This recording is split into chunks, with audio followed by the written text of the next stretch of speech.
2 men, 2 philosophies,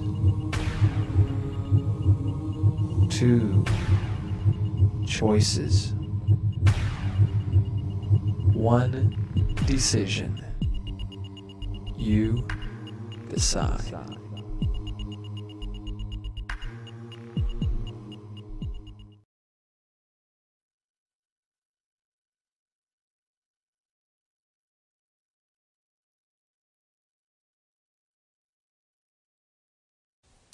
Hello, my name is Kent Hovind. I taught high school science for 15 years, and now since 1989 I've been an evangelist doing seminars on creation, evolution, and dinosaurs. What you're about to watch is a debate that we taped many years ago. Sorry about the poor quality in some areas, but I think the message is very fascinating. I do many debates at universities. I'm very willing to do more. We just recently began posting a list on our website of professors who have refused to debate me. I've had 60-some debates. If you talk to a professor who believes in evolution, try to ask them if they'd be willing to debate against a creationist. I'd be honored to do that. I'll be very nice to them, but I'll show them they're wrong and God's Word is right. If they refuse, then please send me their name and what they teach, and we'll put them on our list on our website, drdino.com, under the section of those who have refused to debate me. This will be a long debate with me talking to an anthropology class at the University of West Florida. One of the professors from the class used to ask me to come teach his class every year for 1 hour, or for one class period. He then moved on, and I haven't been back to that class for a while, but I'd be glad to come speak to any class, university, college, Christian or non-Christian, and field questions from the audience. We can talk about the subject of creation, evolution. Hope you enjoy this debate. We have quite a few more. If this is the only one you've seen, we suggest you get our catalog. You can call the office or write or get on our website, and that information will come up on screen. And you can get information about how to get more debates or our other series of tapes. We have a lot of information designed to strengthen your faith in the Word of God. We encourage people to believe the Bible and do what it says and accept Christ as their Savior so they don't die and go to hell. Hope you enjoyed. If you have any questions, please give us a call. Thank you for coming for the second year in a row. And thank you, Dr. Lee, for having me. Appreciate Thank it. you.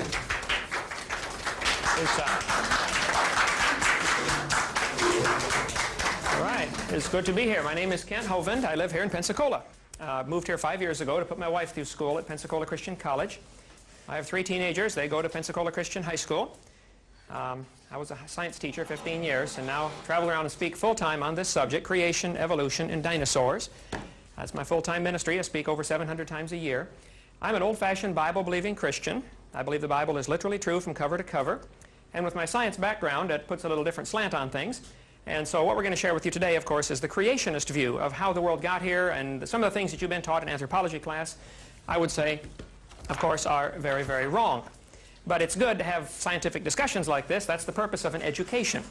See, if you're only shown one side of an issue, you're not being educated, you're being indoctrinated. So an education shows people all the various sides and lets them use their own intellect and decide which one is the most reasonable. I hold without apology to the creationist worldview, that this world is too complex. It had to be created by an all-wise, all-powerful creator who is outside of and beyond and above and not affected by his creation. There are really only 2 opposing worldviews. There is the worldview of evolution. I'm going to draw it like so, and I'm going to make 3 columns for this discussion here. We'll take questions all along the way. You can stop me at any time and say, no, wait a minute, I disagree with that, and we'll discuss it.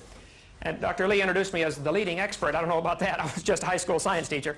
But I do have plenty of opportunities to speak on this. I do numerous debates at universities. I've had 3 here so far at University of West Florida, and I appreciate the academic atmosphere where they allow me to come in.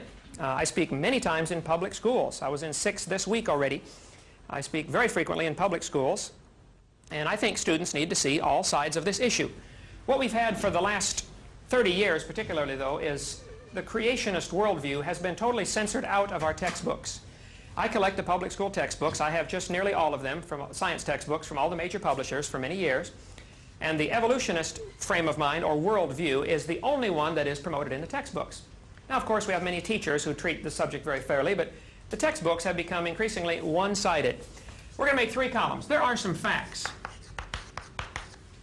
And then there are different ways to interpret the fact. Sometimes 2 people can look at the very same thing and come to opposite conclusions of what they're seeing. The story is told about the farmer was out pulling a calf one time. Anybody raised on a farm here? Any farm kids? A calf puller is a long pole with a block and tackle on it, or a come-along on it, and in case the cow has a hard time having a calf, you hook a rope around the calf's leg and you winch it out of the cow. Help the cow out a little bit. Well, this farmer was out there pulling a calf, and this city fella stopped to stop his car to see what's going on. He'd never seen anything like this before in his life. And the farmer said, "Come here, man, give me some help, would you?" And the city fella said, "Me?" He said, "Yeah, come here." He said, "I don't know nothing about this." He said, "Come on, I need some help now." So the city fella hopped out of his car, jumped the fence, ran over there and helped the farmer pull the calf. Never said a word. Just did what the farmer told him, you know, hold this, pull this. About 10 minutes later, they're walking up to the barn to get washed up.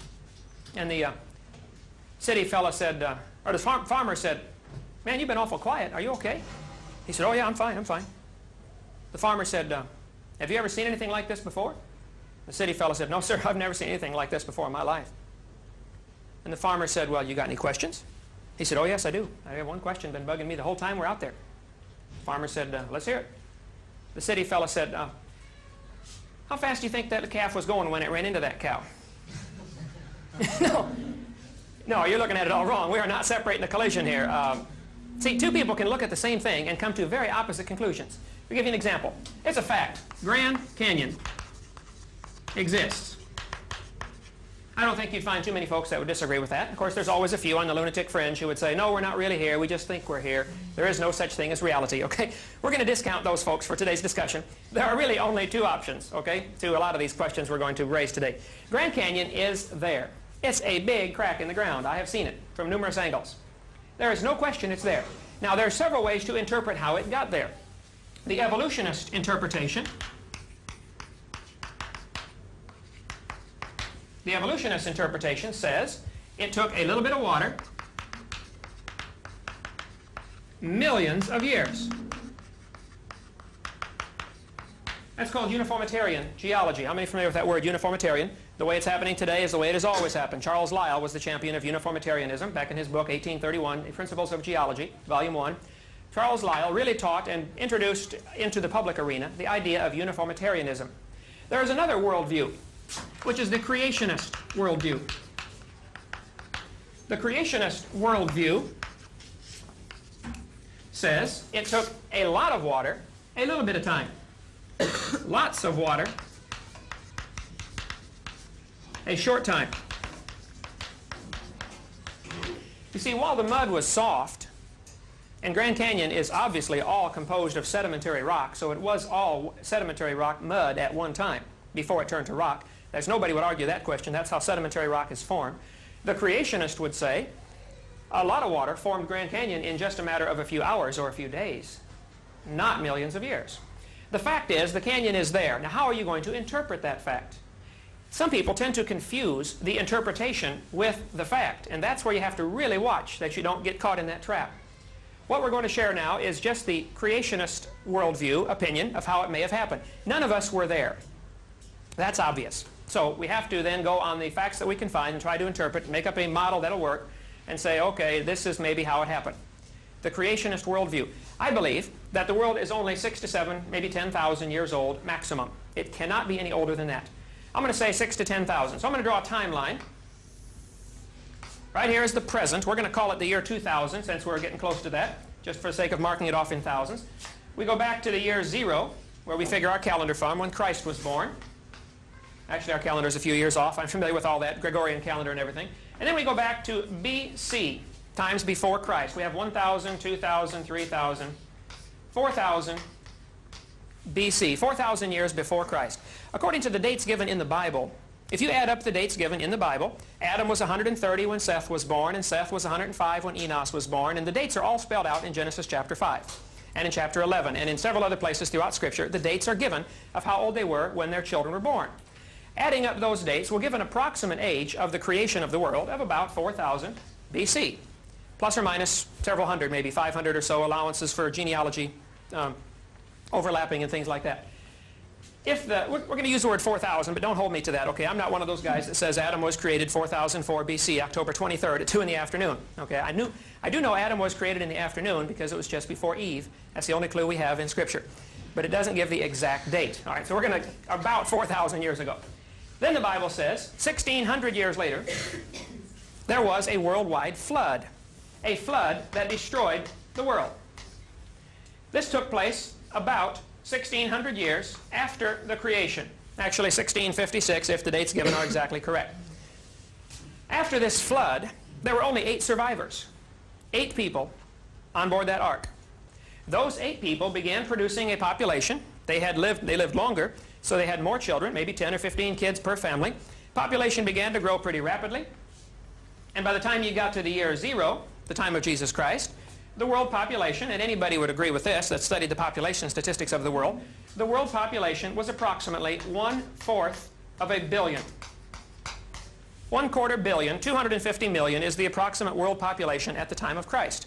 You can go upstairs to your library to the next building over here and get the population statistics, Macmillan Encyclopedia, or look it up in any one you want that deals with the population issue. Most experts agree the whole world population 2,000 years ago was approximately 1/4 billion, 250 million.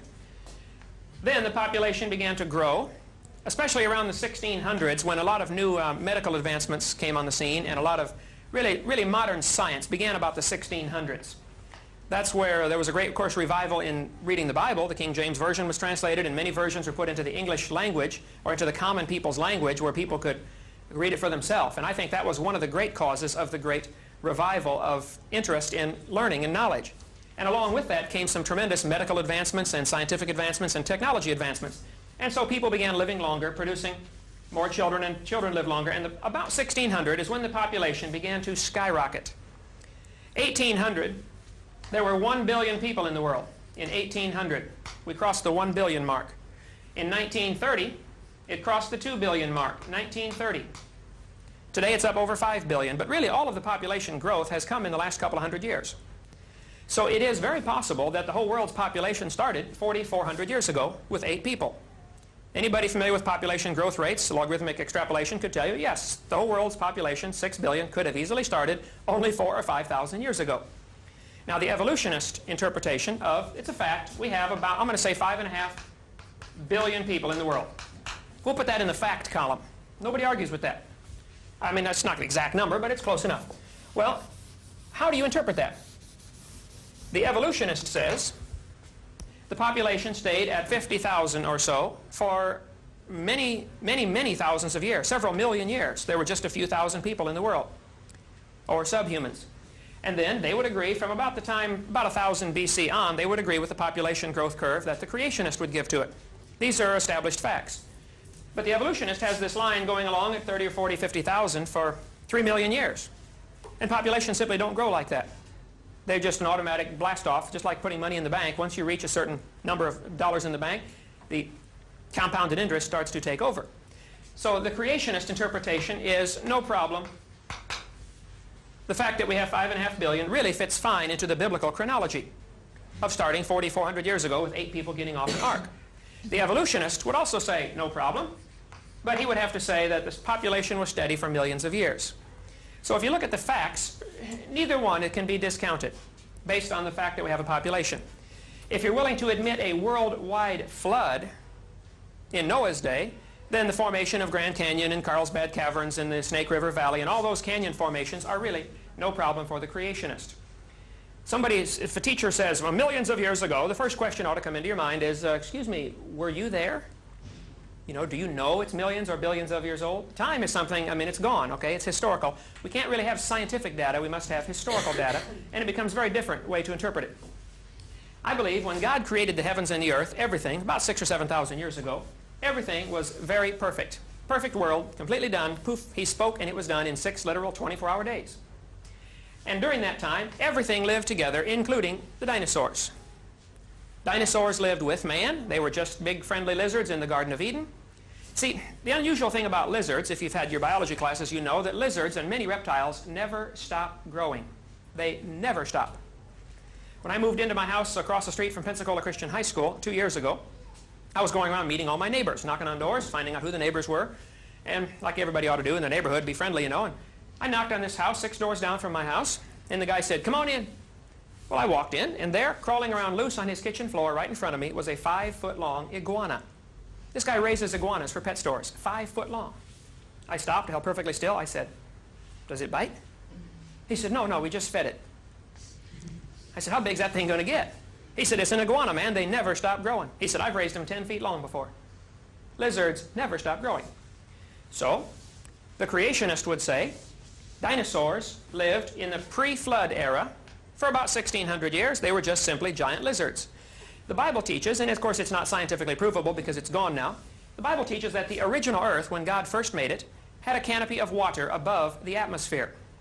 The air that we're breathing today has about 6 layers to it: troposphere, mesosphere, thermosphere, exosphere, ionosphere. There used to be a 7th layer, according to Scripture. The 7th layer was a layer of water above the atmosphere. Made some kind of cloud cover. Venus has a dense cloud cover. Jupiter has a dense cloud cover. The Earth apparently had a dense, I don't know about dense, but had some kind of water above the atmosphere, which would do several things. It would filter out the harmful effects of the sun. Most of the aging process is caused by the sun, especially ultraviolet light and X-rays that are destroying your body, and your body has to constantly battle against those damaging effects of the sunlight. The original creation did not have that. According to Scripture, they were protected by a canopy of water, which many creationists think would have increased air pressure. It's interesting, some of the articles out now about what happened to the dinosaurs. International Falls, Minnesota, the Daily Journal. New theory: lack of oxygen killed the dinosaurs, from the Boston Associated Press. Studies of dinosaurs indicate they had very small lungs compared to their body size. Also, they had very small nostrils. The nostrils of a brachiosaurus were about the same size as those in a horse. So how's a critter that big, 150 feet now is the world's record, how's he going to get enough oxygen to survive? Well, in today's atmosphere, a 150-foot dinosaur could not survive. He couldn't get enough oxygen to maintain body metabolism. But if the pre-flood scenario is correct, that before the flood there was a canopy of water, this would increase air pressure, meaning every time you take a breath, you get twice the oxygen. Not only that, the pre-flood world apparently had richer oxygen to begin with. They drill into the ancient samples of amber and find air bubbles in there. Trapped amber, or amber that traps air bubbles, when you analyze the air bubbles, this is from Time magazine, 1987, page 82, also Science magazine, 1987, November, page 890, tells about the sampling of the air found in amber. It indicates 50% more oxygen than we had today. So instead of 20% oxygen, they had 30% oxygen. Well, these are a couple of scientific facts that really would fit fine with the creationist worldview. The original Earth had a little richer oxygen and higher pressure. The strange thing about high pressure gases is when you take a breath, you get twice the oxygen per lungful, and your healing process is much faster. Many major hospitals today are putting in what's called hyperbaric chambers. Little Jessica McClure, the girl in Texas that fell down in the well, remember that in 1987? Her foot was twisted around and stuck in her face as she was down inside of a 12-inch pipe for over 2 days, 58.5 hours. When they got her out, her foot was completely black and part of her leg was black from lack of circulation. They were going to cut her foot off, but one of the doctors suggested that they try her in a hyperbaric chamber. They put Jessica in a big steel chamber, pumped it up full of pure oxygen, and put it up to 30 pounds per square inch. Today you're breathing about 14.7 pounds per square inch atmospheric pressure. At 30 pounds per square inch, Jessica's foot began to turn pink within a few hours. It forced oxygen into the tissue. And they finally had to cut off the tip of her little toe. That's the only thing that wouldn't respond. She would have lost her whole foot. And many major hospitals are getting these hyperbaric chambers because they are learning that high-pressure oxygen causes the healing process to go many times faster than normal. A lot of burn patients are put in hyperbaric chambers these days because they heal so much faster. The Bible account would indicate that the whole world had these conditions. And so in pre-flood conditions, the people actually lived over 900 years. And there are many accounts, besides the Bible, many ancient accounts in literature that tell of a time when ancient people lived many, many hundreds of years. And that certainly is biologically possible. If you could alter not only the atmosphere that you're breathing, but also the plants would be getting more, better growth rate and have more nutrition to the plants. The people, apparently, according to Scripture at least, lived over 900 years. Here's a chart that I made of the length of the people's lifespans. Adam, for instance, every notch is 100 years here. Adam, according to Scripture, lived over 900 years. His son Seth lived over 900 years. Right here, this black line going down is the flood, 1,600 years later. These are straight from the dates given in the Bible. The people before the flood lived over 900 years with 1 or 2 exceptions. After the flood, lifespans dropped off to 400 years, and then down to 200 years. Something changed because of that flood. Well, the creationist worldview would say this canopy of water fell down. It rained 40 days and 40 nights. It flooded the world. It was a worldwide total catastrophe for this place. Everything was covered. All the mountains simultaneously covered at one time. People say, now wait a minute. Is it possible to flood the world? Could it rain enough to flood the whole world? Well, today, absolutely not. No, there's only enough moisture in the atmosphere to rain about 2 inches. But there's enough water in the ocean to cover this world 2 miles deep right now. If the world were smoothed out, if you push the mountains down and lift the ocean basins up, if you equalize things, the water would be 12,000 feet deep over the entire world. Well, the Bible indicates that after this flood, or actually during the course of the flood, in the last few months of the flood, the Bible says the mountains arose. The earth's crust was crinkling in under the pressures of all this water and the great catastrophe that it was under, and the mountains lifted up, and the ocean sank down during the last few months of that flood. As the mountains lifted up, the water would run off into the hole on the way, forming Grand Canyon in a matter of a few hours, because you had many, many thousands of feet of soft sediment. During that flood, all sorts of animals drowned, and people. Their bodies would then be, those that drowned, some would float and would rot and would not be preserved as fossils because they floated around. Some would happen to get buried. Those animals that are near the bottom already, like clams, would be buried first because they're already at the bottom. If there's a mudslide or volcanoes going on, they would be the first ones buried. The animals like birds and man are the last ones to drown, because man could figure out a way to avoid drowning until the last possible minute. And birds, of course, can fly around until they run out of gas, and then when they do die, their wings are hollow and their bones are hollow, so they would float. Then the reason we tend to find birds on top of the so-called geologic column might be better explained because of a worldwide flood. Doesn't necessarily have to be that birds evolved last. There are 2 ways to interpret that. You know, how fast that calf going when it ran into that cow? Anyway, you might want to keep track of the idea that maybe there is another very reasonable alternative explanation for some of the data that we see.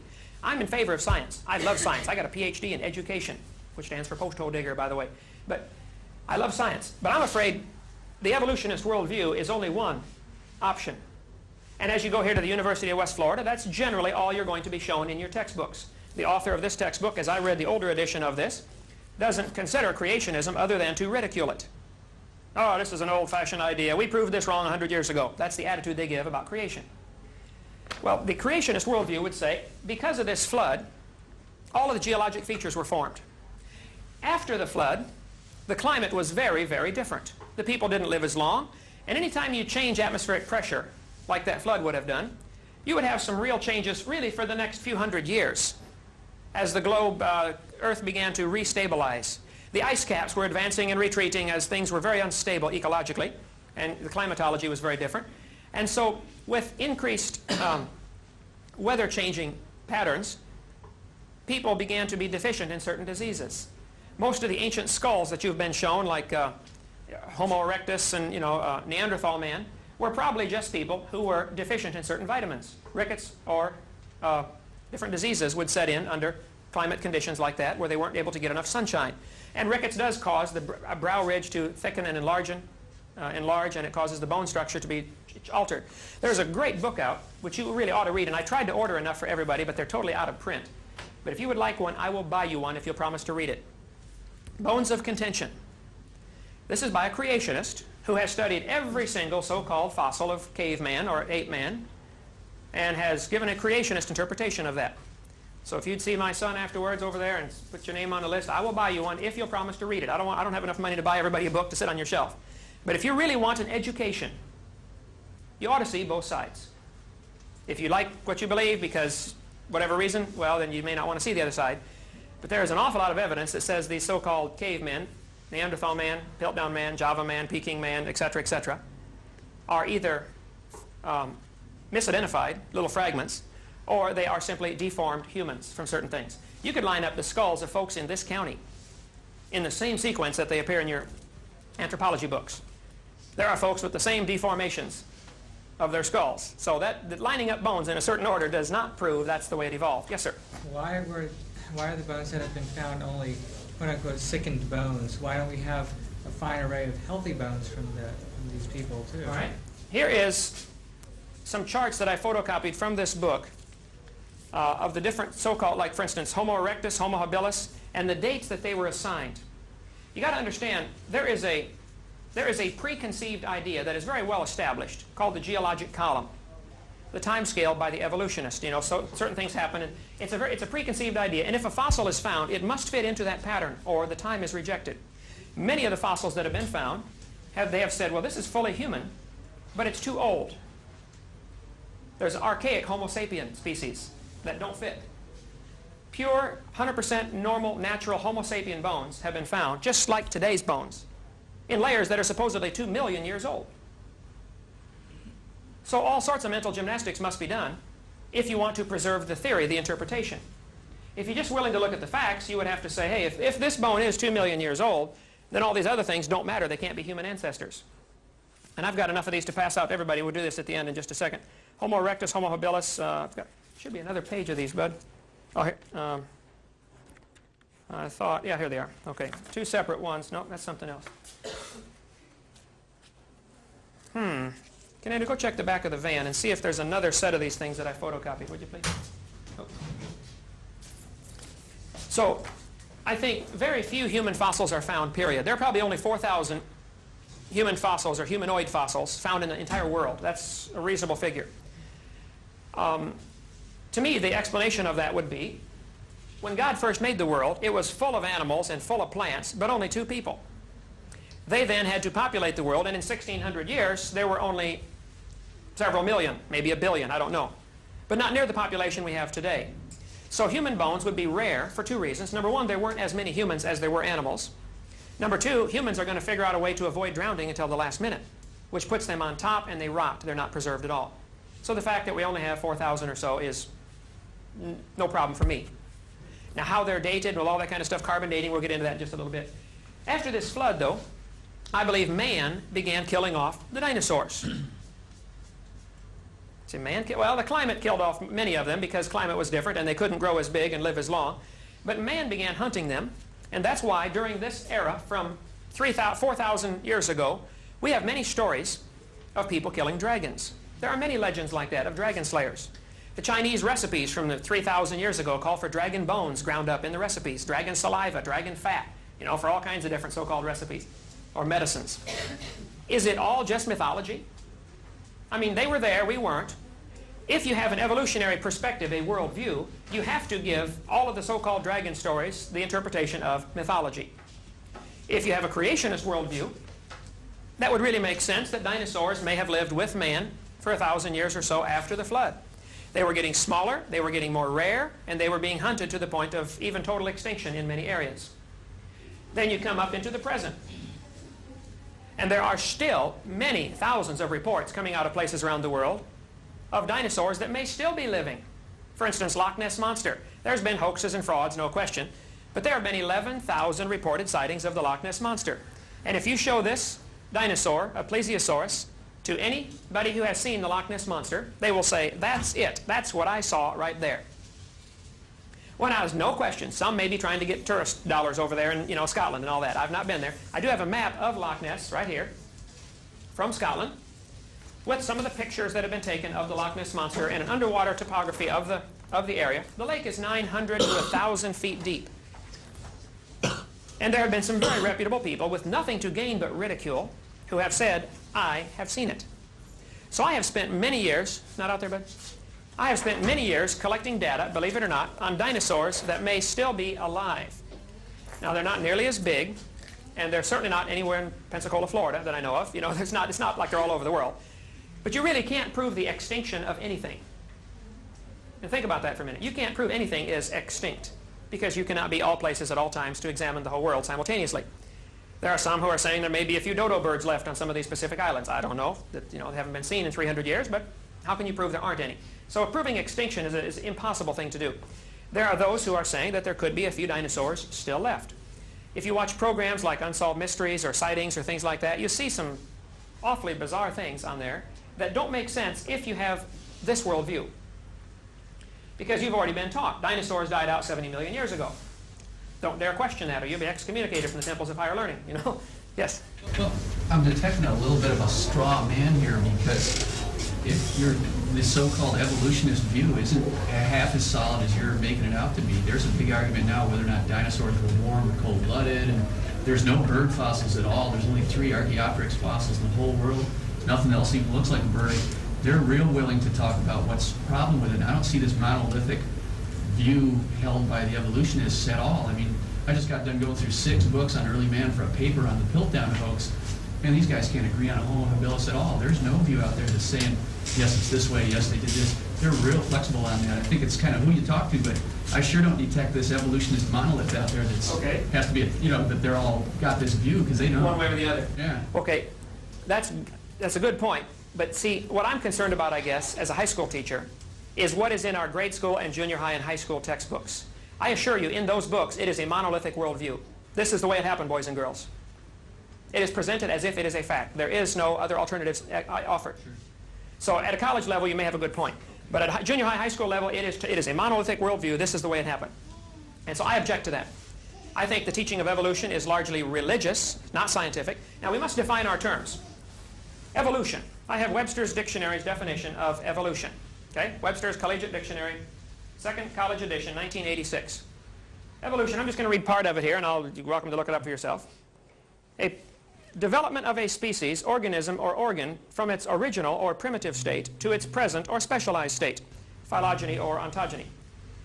The theory, now generally accepted, that all species of plants and animals develop from earlier forms of hereditary transmission, of slight variations of successive generations. Well, actually, this is, I think, a little deceitful, because what is taught in our textbooks is more than just the idea that parents may have children that are different than the parents a little bit. That would be classified, in my view, as microevolution. There is evolution in that sense as far as variations. I have 3 children, they're all very different. If a couple has 10 children, they're all going to be very different. And your grandkids will be even more different. But that's not really evolution. That's where we need to define the term, I guess, and I should have done this earlier. Micro and macro.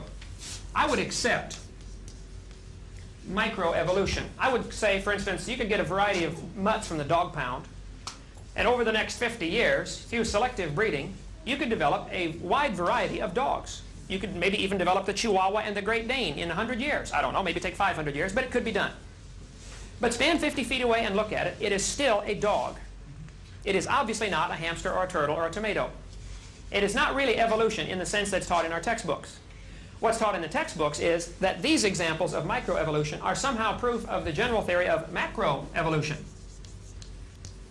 And that's where I disagree. This is a religion. There is no evidence whatsoever to back this up. Nobody has ever seen a fish turn into an amphibian, or an amphibian to a reptile, or a reptile to a mammal. Nobody's ever observed that. Nobody's ever found a fossil. That is a belief. The fact that we have micro changes, I'll put that in the fact column. Micro variations.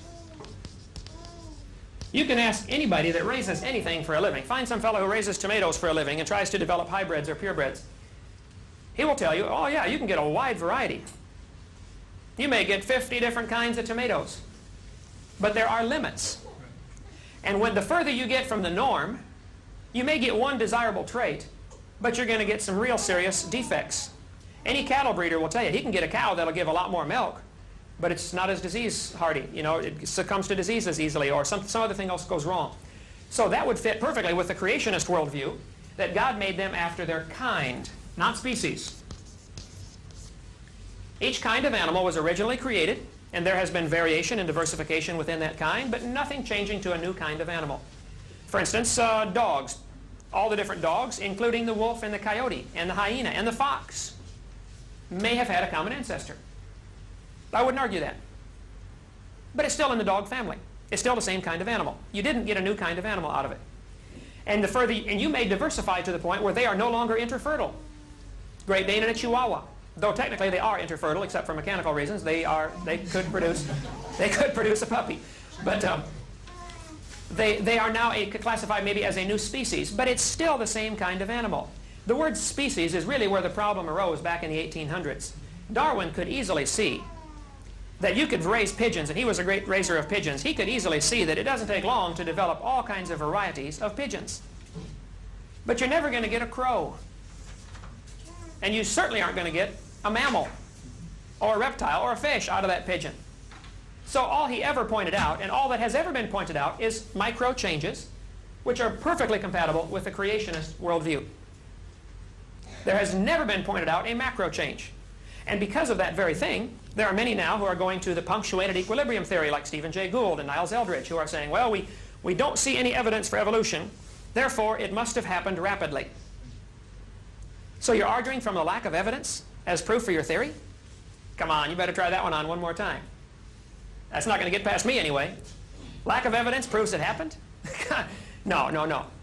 To me, that's an indication, hey, maybe the Bible's been right all along.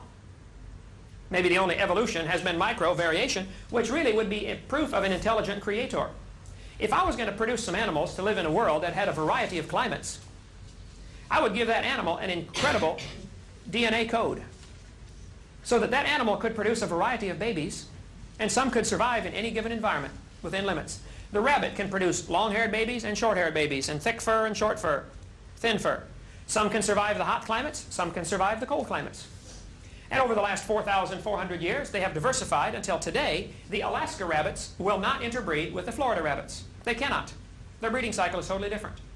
Now, the Alaska rabbits can breed with the Minnesota rabbits. They're not too far different yet. And the Minnesota rabbits can breed with Florida rabbits, but the two extremes can no longer interbreed. That's not evolution.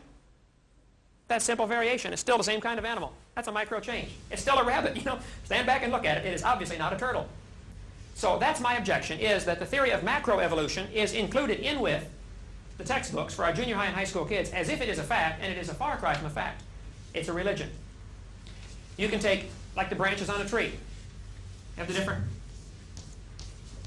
250 varieties of dogs probably had a common ancestor, and the ancestor was a dog, right? All the different varieties of cats, you know, Siamese and all those different kinds of cats probably had a common ancestor that was a cat of some kind. From here up, this would be micro changes. This would be observable. Nobody's going to argue with that.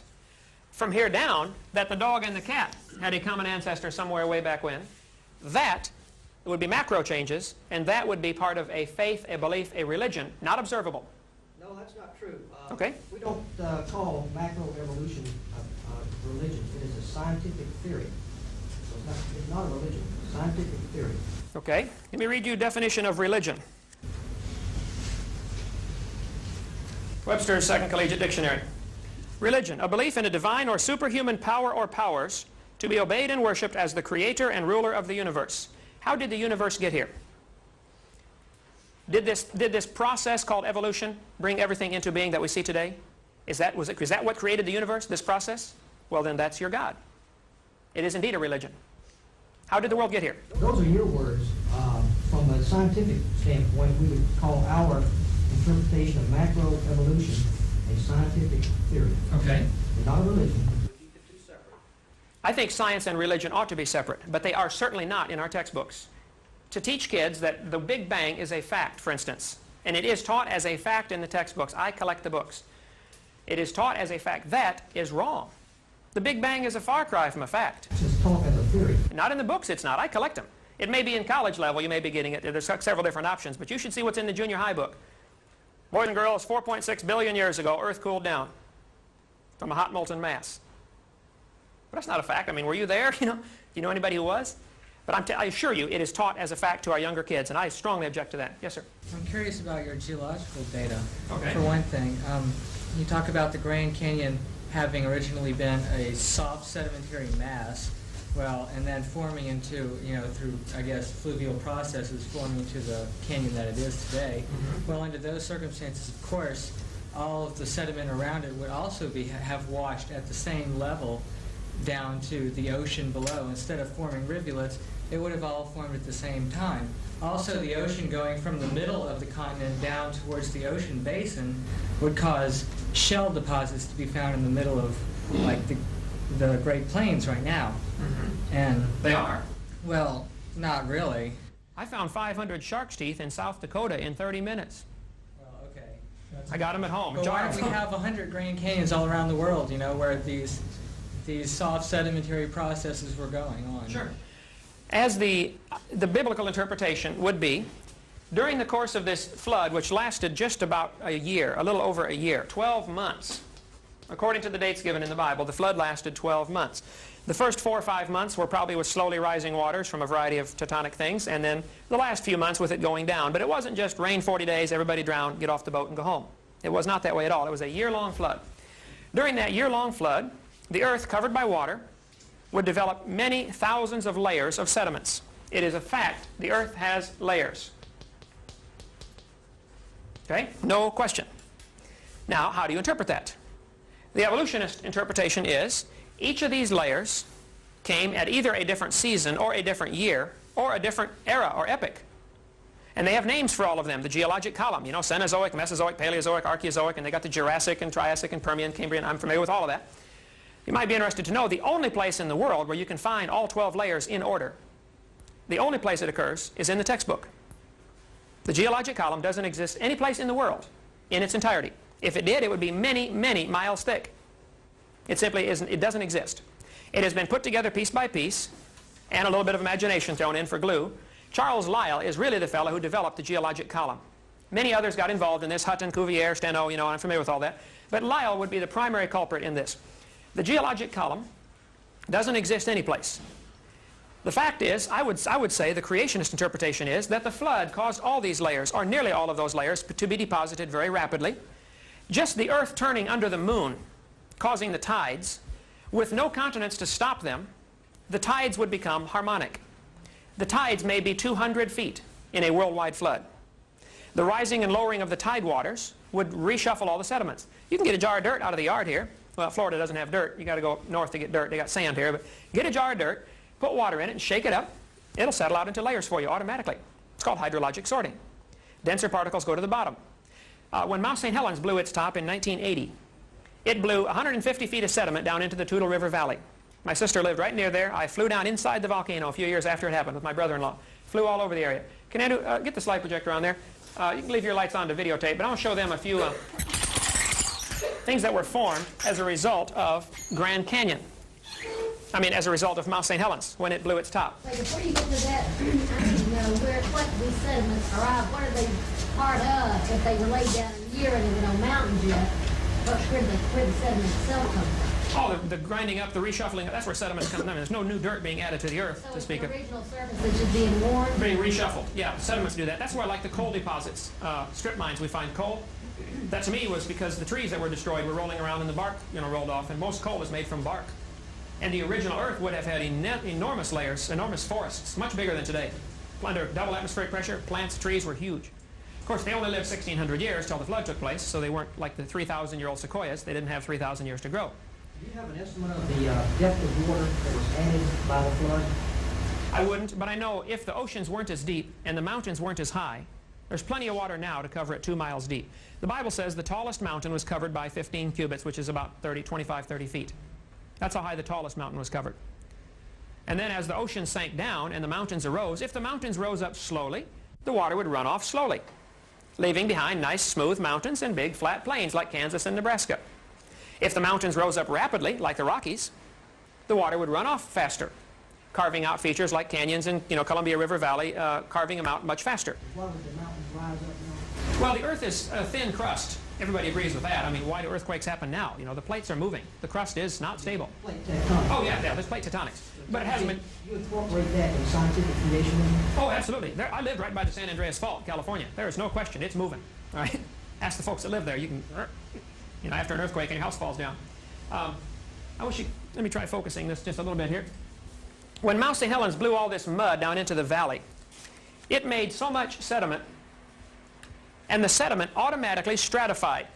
This layer of stratified rock, you can see the layers in that, was formed in one day, 25 feet thick. The next time the volcano blew, a scalding hot mudslide cut across that sediment, wiped it out, cut it off, sheer cliff, standing straight up. 5 days later, it was hard enough to hold a sheer cliff. I mean, this stuff happens, okay? Mount St. Helens did that. All these fine laminations were formed very rapidly. Here the blast was going hurricane velocity, winds, racing across there from the blast of the volcano, and it formed all these layers rapidly. Snow does the same thing in a snowstorm. As the snow goes moving horizontally in a bad wind, you cut into the snowbank and look at it. It'll be stratified. The heavier flakes at the bottom in the sand, it'll automatically sort the particles for you. So the creationist interpretation is that all of that so-called geologic column took place rapidly. Right now, today, you can go see Mount St. Helens, and there are several canyons that have been formed there by Mount St. Helens. The canyons have sheer cliffs, 150 feet high, standing straight up, and they're all stratified, and they were all formed over the last couple of years. The mudslides went through some of the old lava flows that were solid rock. That scalding hot mud went through there and carved canyons 100 feet deep through solid rock in 10 minutes. Because boiling hot mud is very abrasive. During the worldwide flood, the water would have had mud in many areas, you know, and muddy water is much more abrasive than regular water. But it would have to be boiling hot to cut through it. I mean, you're talking about cutting through solid rock. You're not cutting through mud, you know. I'm saying it can be done either way. The Grand Canyon is a mile thick in some places, no. and it's solid rock. I mean, a mud flow is not going to do that in 10 minutes like you are talking about. The top of Grand Canyon is higher than where the river starts. Rivers only flow downhill. The river flows through the bottom of the canyon. 1 mile up is the top of the canyon. The top of the canyon is higher than the source of the river. So one of two things has to be true. Either the river flowed uphill for millions of years to cut the groove deep enough, or the mountain slowly rose, Kaibab uplift, at the same rate as the river cut down. I think we're calling on the supernatural here, to assume that the rate kept pace. I don't think so. The source of water for the Grand Canyon is the Rocky Mountains. So we have a considerable height to work with there before you get down to the present-day surface. So no matter what the original surface was, you still had that height and the snow belt in order to give you your initial river. If you would look at the drainage pattern of the Grand Canyon, all the area drained by it, the source of the rivers that go through that canyon are lower than the top of Kaibab uplift. How much? I don't know how much lower. You don't know the difference in altitude? Several hundred feet. The top of the canyon is 5,000, I think 400 feet above the bottom of the canyon. Today, the erosion rate through Grand Canyon is very slow. No question. But today, we just have one little river flowing through there. At the bottom of Mount St. Helens, the canyons that are down there from the trees that were blown over, the log jams were every place. Get through some of this here. The rivers that were cut, the features that were cut from the, I guess it's on the previous slide carousel. I'll get the lights back on. Shut that off, would you, bud? The canyons that were cut because of Mount St. Helens exhibit all the features of Grand Canyon. The mud flows stratified everything very rapidly, hundreds of feet thick, and the canyons that were carved out look just like miniature Grand Canyons, and scientists watched them happen in 15 minutes. You know. So I think that's a mini example of what happened on a macro scale during the year-long flood. Well, they've got a Grand Canyon on Mars that makes the one on Earth look like nothing. So is that assuming that there was a population on Mars that was smitten by a great flood at some point in time and wiped out? Oh, no, that wouldn't have anything to do with that, I don't think. Canyons form the same way, you know, in each case, so... Well, no, I didn't say canyons form the same way in each case. I'm saying Mount St. Helens showed us that's how it could have happened. Okay. I think outer space is full of ice. Nobody questions that. There are ice meteors flying around, super cold snowballs. If an ice meteor collided with Mars, Mars gets hot enough to melt the ice, and it would run and flow and could form canyon features. Human habitation would have nothing to do with the canyon on Mars.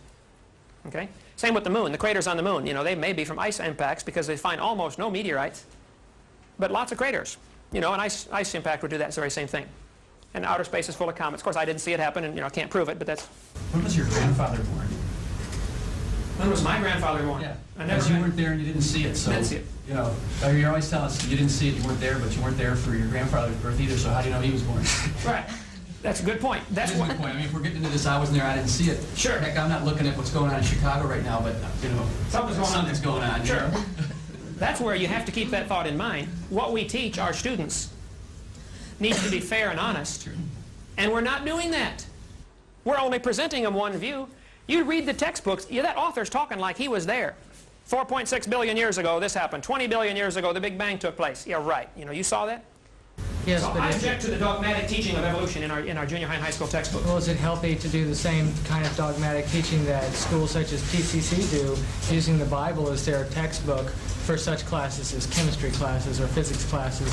You know, I mean, that's just as one-sided, and these theories are just as tenuous as the kind of evolutionist model that you might come up with. The point would be, like PCC and Christian schools, they teach plenty of evolution. My kids go there. I paid for the books, okay? Believe me, I've read them all. I've taught from those same books. The theory of evolution is thoroughly presented. I would say the kids would come out of PCC with a better understanding of evolution than the kids coming out of Pine Forest. Of course, they're not going to believe it, but they're shown they're shown the theories, and they're shown the fallacies of the theories. They're being educated, not indoctrinated. I would say is the big difference. Get all the kids together, give them a test. Give all the kids in America a standard science test. The kids going to a Christian school, which is about 1/4 of the cost, will test higher overall. You'll get a few duds in every group, you know, but the general overall average, the kids will test higher in every subject from private schools. Yes, sir? You can't so much blame that on the authors of the books or the scientists going with theories as you can the politics of what the public schools filter into what is taught. I mean, private schools have greater funds and have more resources to call from, you know, so you... Wait a minute, private schools have greater funds? Not greater funds, but more support from the parents. Specialized, right? Specialized groups. I mean, average kid, I don't know what Pensacola's public school cost is. It's probably $5,000 a year per kid.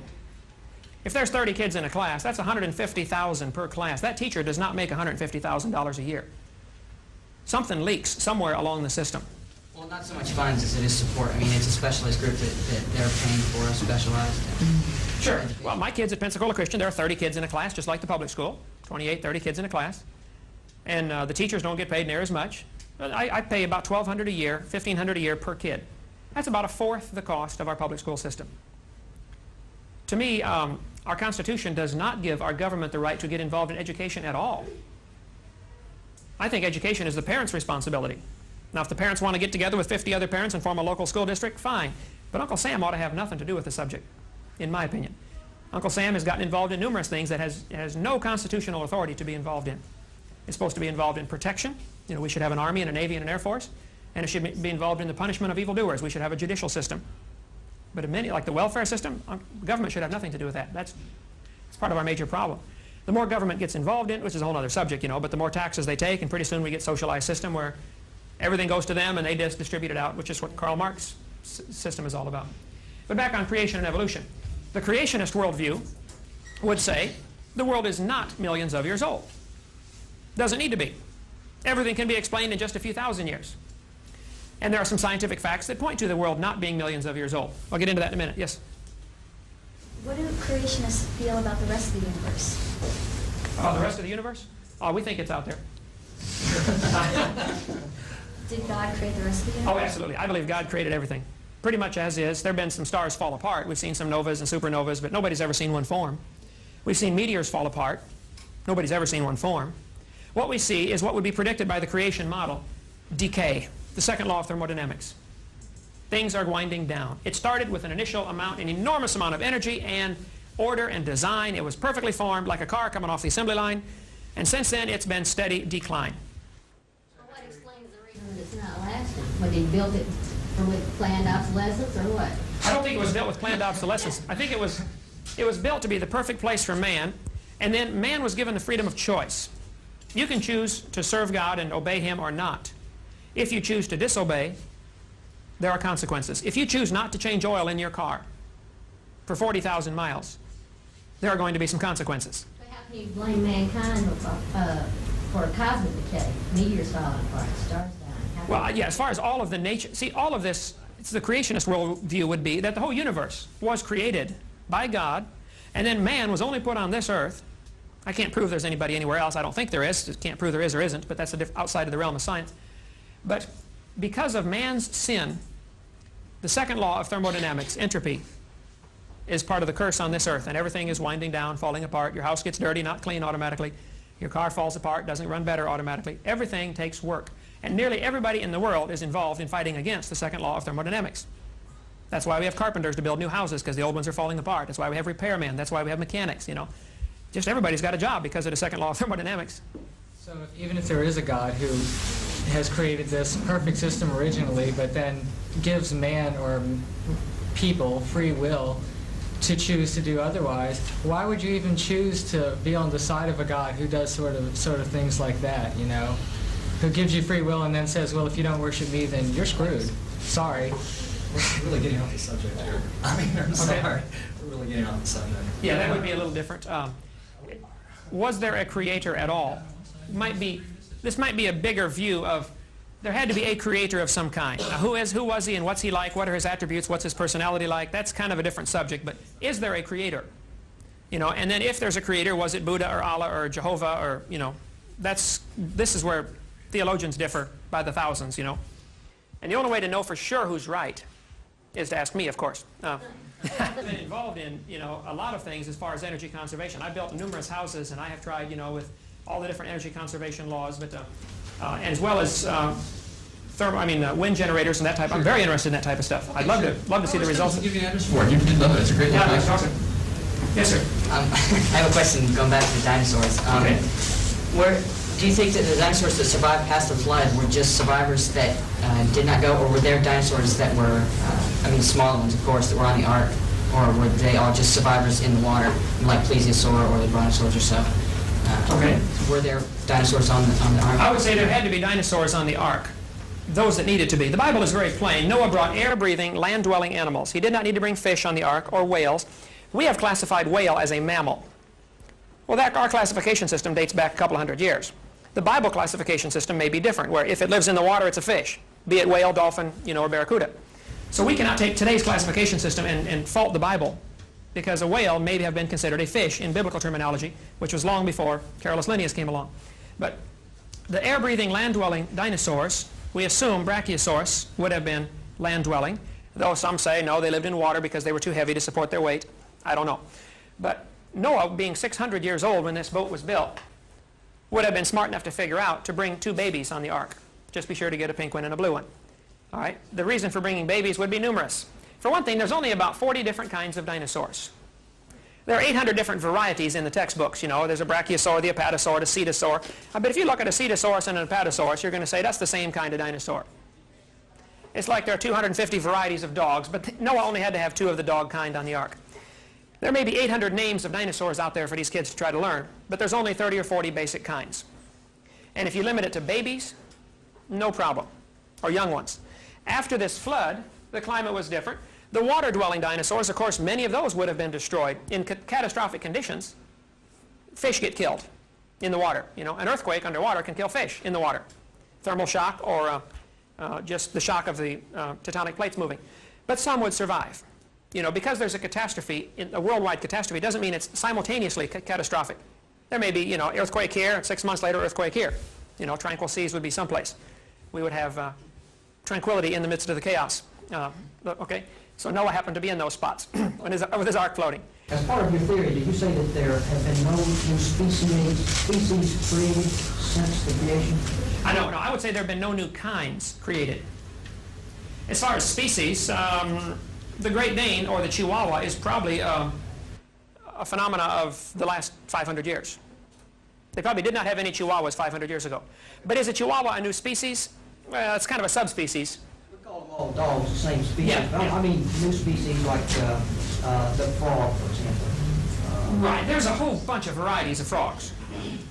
I don't know how many different varieties, but that's where I would be very cautious to stick with the word kind, not species. By species, we define it as interbreeding. Yeah. So there's I don't know that I would even go. There's nothing new since creation.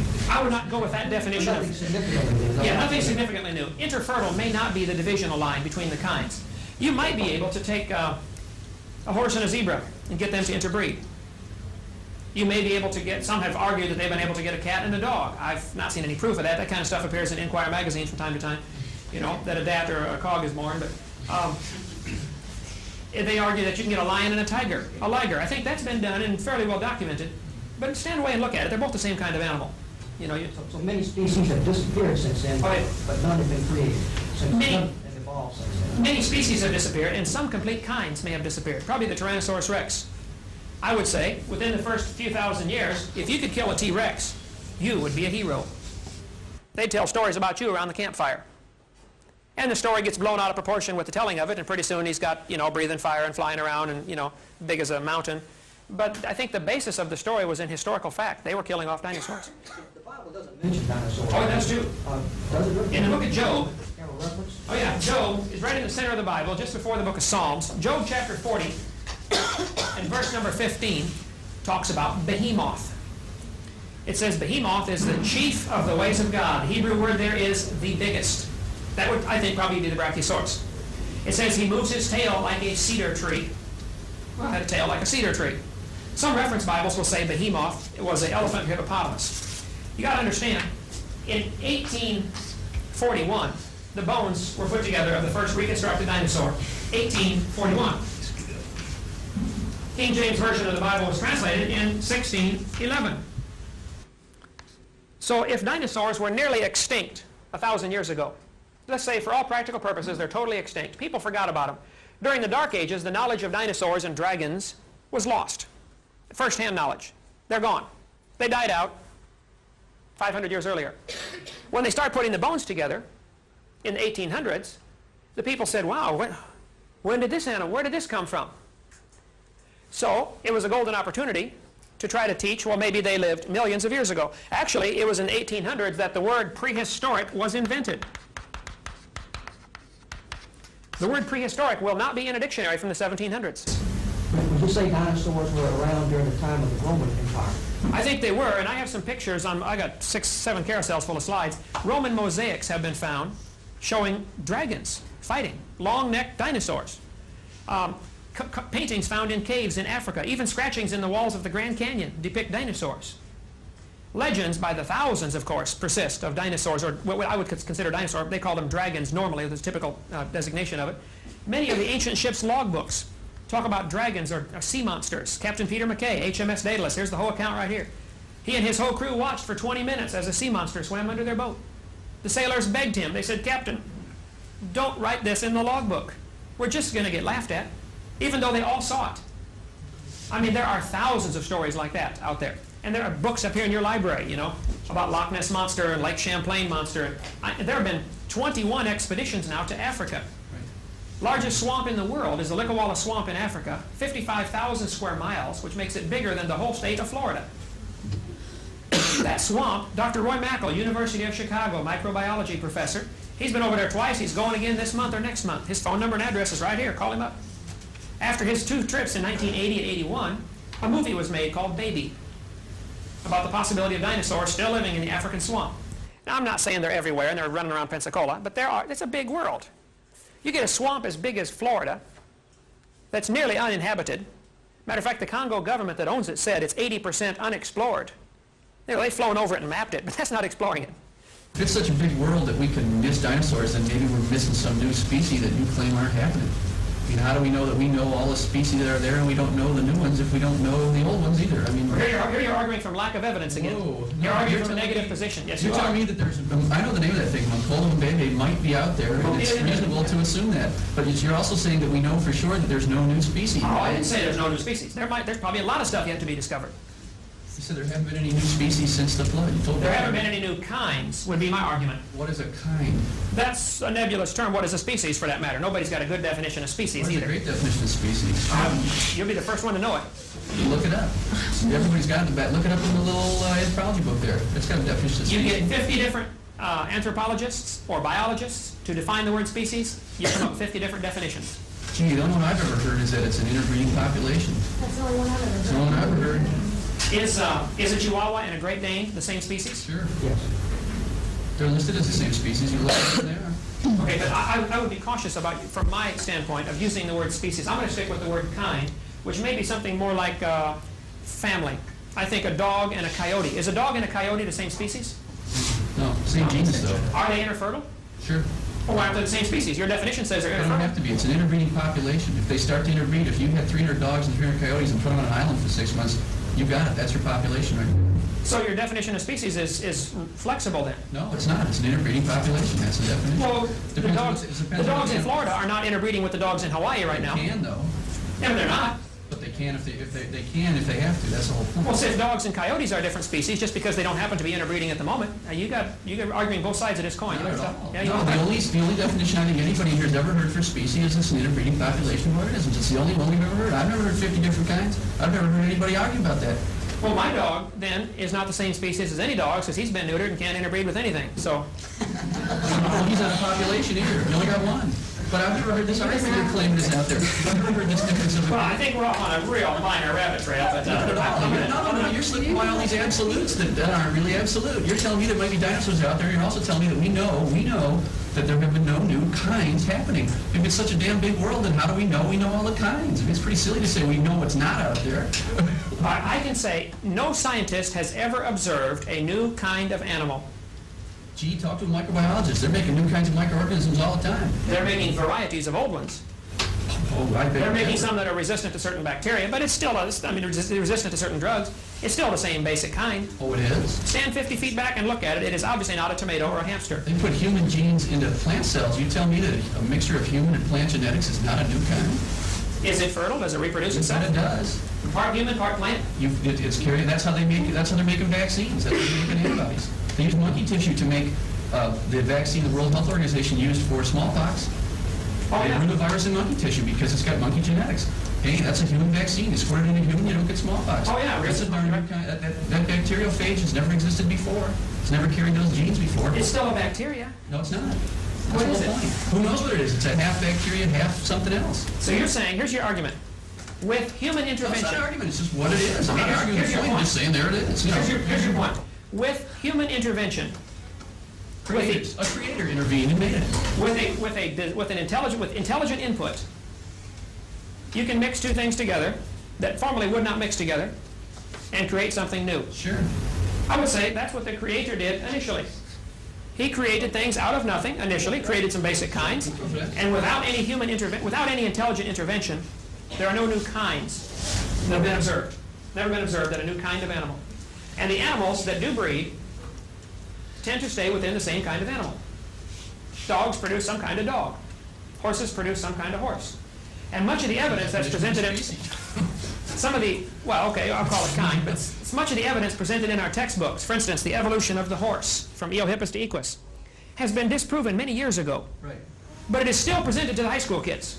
Gee, it wasn't presented to me when I was in high school. I was in high I've school got in the books. I 1968. photocopied out of the books. I don't know what books you got. So you must have gone, I don't know where these people are going to high school, but it wasn't presented to me, and that was a long time ago. Come to my house, 1 block north Pensacola Christian High School, and I'll show you my huge collection of textbooks, and I can assure you, I can point out many things that have been proven wrong years ago that are still in the Well, textbooks. so are we arguing with the theory or arguing with the textbook printers? I mean, they're not the guys that are coming up with the evolutionary theory. They're the guys that are writing high school textbooks. Oh, yeah, the guys that are There's an argument with not evolutionary theory. We got an argument with textbook publishing company.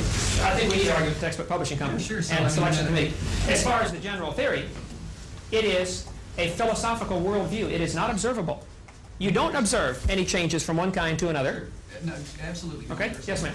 I have a question about your dates. You're changing the time length of the flood, and yet all your dates are according to the Bible, so how can we accept that? Wait. I'm changing the time length of the flood. You have the flood as being 12 months long, whereas in the Bible, it's 40 days and 40 nights. No, the rain was 40 days and 40 nights. But the flood, the rain only lasted 3 days in Iowa, but the flood lasted months, or a month. Actually state that the flood lasted for 12 months. The dates given in the Bible say 12 months. 150 days, the flood water was coming up, for 150 days, this was happening. You can read Genesis 7 and add up the numbers given there. Noah was in the ark for 40 days. The rain was 40, I agree. But the flood was a year. That's not a I'm not changing anything. Those are from the dates given there. Okay? Other questions? We didn't get to see it, so how can we say that? Historical evidence. The guy who caused it wrote it down. The guy who caused it to be written down. God did. Have you ever met Abraham Lincoln? Well, yeah, but you have to believe in that. That's a belief. Do you believe in Abraham Lincoln or George Washington, who you've never seen? No. See, that's where you go from historical evidence to empirical evidence. But you've never seen, your great-grandfather, so he probably didn't exist. He existed. I have a historical evidence. I don't have empirical evidence. I have historical evidence. That's where evolution gets into trouble. We choose to believe the reporters. If they're not lying. If they're lying, we're all in trouble, right? That's right. Sure. Maybe we're not in America. Maybe we're in France right now, But historical evidence versus empirical testable evidence. And evolution has neither. Yes? Other people's historical evidence that contradicts these kinds of things. How about like the Sumerians who say that we were created by, that human beings were created out of these Neanderthal types as a result of trying to create primitive workers, and that the flood was a result of a planetary collision in prehistoric times. That's tremendous historical evidence, and it's all over the place. And what about that? Okay, good point. Their evidence. Sure. After this flood, 4,400 years ago, after the flood, the people that survived had children and grandchildren, and they diversified into the different cultures that we see today, and most folks would agree that the population of the world seems to have started somewhere around the Mesopotamian Valley, Iraq and Iran, which would fit perfectly with the Bible account. Within a few generations, they're telling stories to their kids and their grandkids, and the stories get blown out of proportion, and today there are 250 different flood accounts. The Sumerians have one, the Babylonians have one, the Chinese have one, the Indians have one, and many of them agree in many of the details.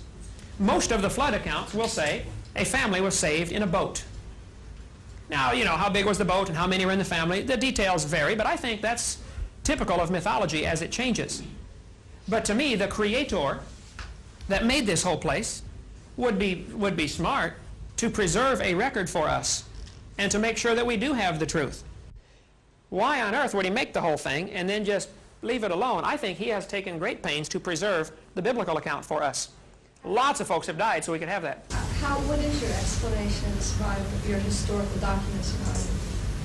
What is my explanation of Yes, how did it survive? How did the Bible survive? Through the medieval period, since we lost everything else. Well, we didn't lose everything in the medieval periods. You know, there were things preserved. The Carolingian period, is that what supposedly the Bible survived from, the transcriptions of the Bible? Is that the period that you think it survived? Well, no, I think it survived from shortly after this flood. People knew how to write all through history. There's never been a time when people didn't know how to write. I mean, archaeology says everybody has always known how to write. The original documents? Oh, no, the original documents. I think it would be smart. Where's the survival of your historical documents? Well, to me, God knowing, my interpretation of this would be, God knows people tend to worship artifacts and things like this. There's enough slivers of the original cross. Every Catholic priest has one. You could build 5 cities if you put all them slivers together. You know, obviously somebody doesn't have the original one. That was not true. I'm a Catholic priest. I don't have one. You don't have one? You didn't get one? They used to give them one, didn't they? No, never have. There are supposedly, but that's not a good statement. He's got a little different Bible, so we got to find out which Bible. He's got a Catholic. Yeah, how can we leave out his hunk of the Bible? What was wrong with that? You know, I don't know. All right, which is probably another rabbit trail we may want to not go off on. Believe me, you know, rabbit trails, I'm not too sure about that. I mean, going off on, she's got an excellent point here. If it's based on the historical survival of documentation, where's the, you know, how do you get this chain of documents? I mean, you're saying everybody has myths. Sumerians have myths, blah, blah, blah, blah, blah. However, if you look at it historically, the Sumerians are writing down their myths before the Christians are writing down anything. They're writing down stuff before there were any Christians. So maybe everybody's copying their myths. That's not a good way to put it. All cultures had a flood myth. It did happen. But I just want to know where the survival of your historical documents come from for this to be the view, your view. I mean, if we're all basing everything on fact, where is the survival? Right, and going off into that part of this argument may be beyond the scope of what Dr. Lee wants here as far as anthropology class, okay? I think I could argue the historical preservation of the Bible all through time. But that's a little different. To stick with the creation-evolution argument, was there a creator? Was the world created? You know, and if you want to argue the historical accuracy of the Bible, that's, I think, a different subject than the creation-evolution argument. I don't base my belief in creation totally on the Bible. My belief that the world is not millions of years old is founded on scientific evidence. Let me give you just a little bit of it and let you analyze that. It is a fact that the world is spinning. I don't know too many folks would disagree with that. It is a fact the world spins about 1,046.6 miles an hour at the equator. Not too many folks disagree with that. It is also a fact that the world is slowing down. This year, 1994, we're going to have leap second. You can call 1-900-410-TIME and find out when it's going to be. Every year and a half or 2 years, we will have to have a leap second. I've got the articles in my suitcase of the previous ones. January 1st, December 31st, New Year's Eve, 1990, was a leap second. I'm going to put December 31st of 90 was a leap second. June 30th of 92 was a leap second. It's Astronomy Magazine. You can look these dates up, and that's a fact. The Earth is slowing down. So I'm going to put that in the fact column. The Earth spin The Earth's spin is slowing. About 1,000th of a second per day seems to be the reasonable average. Okay, if the world is slowing down, then obviously it used to be going faster. That's fairly reasonable. How much faster could it go before it would totally upset the ecological systems down here? Could the days and nights be 9 hours, like Jupiter? 9 hours, 55 minutes total? No, because you said there was a 24-hour day that you believed in the creation, so those hours were the same all the time, and it can't be slowing down. I think the hours would have been maybe 23 and a half hours for a day. That's 4,000 years. If you take out a second every 4 years. 6,000 years ago, it was 23 hours and 25 minutes. That's right, so there's a whole day gone right there. No, it was only 35 minutes. But you're straining at a gnat and swallowing a camel. You said there were You are swallowing 24-hour a camel. days. Hours were the same as they were now. You said that when you started. Okay, I apologize. They were not. They were 23 and a half hour days. Well, Today we don't even have a 24-hour day. That's right. 23 hours, 56 minutes, and 48 seconds. So, okay, they were one day, one's rotation of the Earth. If the world is billions of years old, the slowing spin of the Earth today indicates it can't be billions of years old. There's no possible way you can go back billions of years, adding 1,000th of a second per day. Now, whether it's linear or geometric, I don't know, but it does put some kind of time limit. It is a fact the world is slowing down. So for somebody to tell me the world is billions of years old, that's dreaming. That's scientifically impossible. It cannot be true. So this theory ought to be rejected just on that basis alone. Let me give you a few more. But you don't know what the maximum RPM could be, so how can you say it can't be? We know that plants are very sensitive to daylight hours. Yeah, but the plants may not have been on it all. You're assuming there were plants from the instant it was created, so it's a tautological argument. You're assuming that... So the plants evolved this time, they were able to... Well, if there weren't any plants in the very first place, and it wouldn't matter how fast. If it was a real hot mass in the first place, which I don't have to believe in, but the physics of it is pretty obvious. If it was a hot mass of goo at some point and then cooled down, it could be spinning like crazy if it was real hot. It wouldn't be any kind of at all. Losing mass. I would say... Yeah, it'd be losing mass, sure. I would say the evidence that it was never a hot mass of goo is extremely strong. Physical evidence. If you want to get into physical science on that, that's what I taught was physics, okay, physical science. But let's cover just a few more. The Earth is slowing down. That's a fact. Here's another one. The moon goes around the Earth. Nobody argues with that. 243,000 miles away at apogee. The moon is receding. We are losing our moon. Astronomers will tell you the moon is getting further away by 2 to 3 inches every year. It's leaving us. Well, if the moon is getting further away than it used to be, closer. You bring the moon back in closer, you got a problem because the moon causes the tides. The inverse square law says if you half the distance, you quadruple the attraction. So, 30 or 40 million years ago, the tides would have drowned everything on the Earth twice a day. That's just 30 or 40 million, not billions. You can't tell me dinosaurs were here 70 million years ago when the tides would have destroyed the world 20 million years ago. That's not common sense. Okay? Yes, ma'am. Well, are you assuming that the Earth is therefore stationary? No, the Earth has always been spinning. Well, but if you're saying if you go back and the moon would be closer to us, then aren't you assuming that the Earth is going to be in the same orbit position as well? Right. I mean, maybe the Earth is in... Well, as far as the distance, no, I'm saying the distance between the Earth and the moon, as we waltz around the sun, you know, they pull each other out of orbit a little bit, but the distance between them is increasing. That's a fact. Right. Now, how do you interpret that fact? If you go backwards, if what you're telling us now, since the moon is creeping away at the rate of 2 inches a year, that eventually it'll go away. Right. Well, I'm going to use your same techniques. I'm going to back calculate, and at one point the moon was hitting the Earth because you're saying it can't spin. It has to be spinning in order to slow down. Well, in order to be moving away, it has to be at some position in the first place. It could never have been in an orbit to move from. It have to be on the surface of the Earth. The same thing with our temperature. If you go down in a coal mine, it gets hotter as you go down. Stick with the spin of the Let's moon. calculate the temperature back, and if you do that and say, gee, it's X amount of heat losing from the center out and go backwards like you're trying to do with this timeline, it'd be hot on the surface. And the moon would be sitting in the middle of Idaho somewhere like a big lump, and it would move out and move away at 2 inches a year, away you go. I mean, that's gradualism right there. Well, yeah, sure, but the whole idea of saying that we can't pick these things up in the middle and pick and choose which half we're going to look at. You can't extrapolate a process from the middle and say from an orbit, which we don't know, it's now moving 2 inches a year, therefore it's moving away. Well, okay, calculate backwards. That has to be 0 at some point. But see, the point it would be 0 would be 20 to 30 million years ago. Or 50 million. It's only 4,000 years old. How could you 30 million Which years fits ago? fine with the biblical account. If it was all created 6,000 years ago, the moon... When it was created? In orbit or I on can the calculate surface? back where it was. It was in orbit, but it wasn't. It was a little closer, not close enough to cause much difference. 6,000 years at 2 inches a year is insignificant. But when you try to say it's billions of years, it becomes very significant. Well, That's my point. But that's gradualism. That's assuming that these processes, that's using the evolutionist view and saying that the processes happen gradually all the time. Good point. Isn't that what they do on carbon dating? They watch carbon decay for 3 days in the laboratory and assume it happened for millions of years at that rate? It's the very same assumptions. But that's what you're using. You're using the carbon dating curve to tell me about the moon and the age of the Earth. I mean, you can't say the data stinks when you use it for carbon-14, but it's great for the age of the Earth. Oh, I'm in favor of carbon-14 dating. We haven't got into that yet. I'm in favor of that. I understand the assumptions it's based on and the limitations of it. And I think students ought to be taught that. This is why it doesn't work for certain objects. And if a student... Look it up in a book. They tell you that right away. Sure. I taught high school. You ought to see what's in the high school books. It is not that way.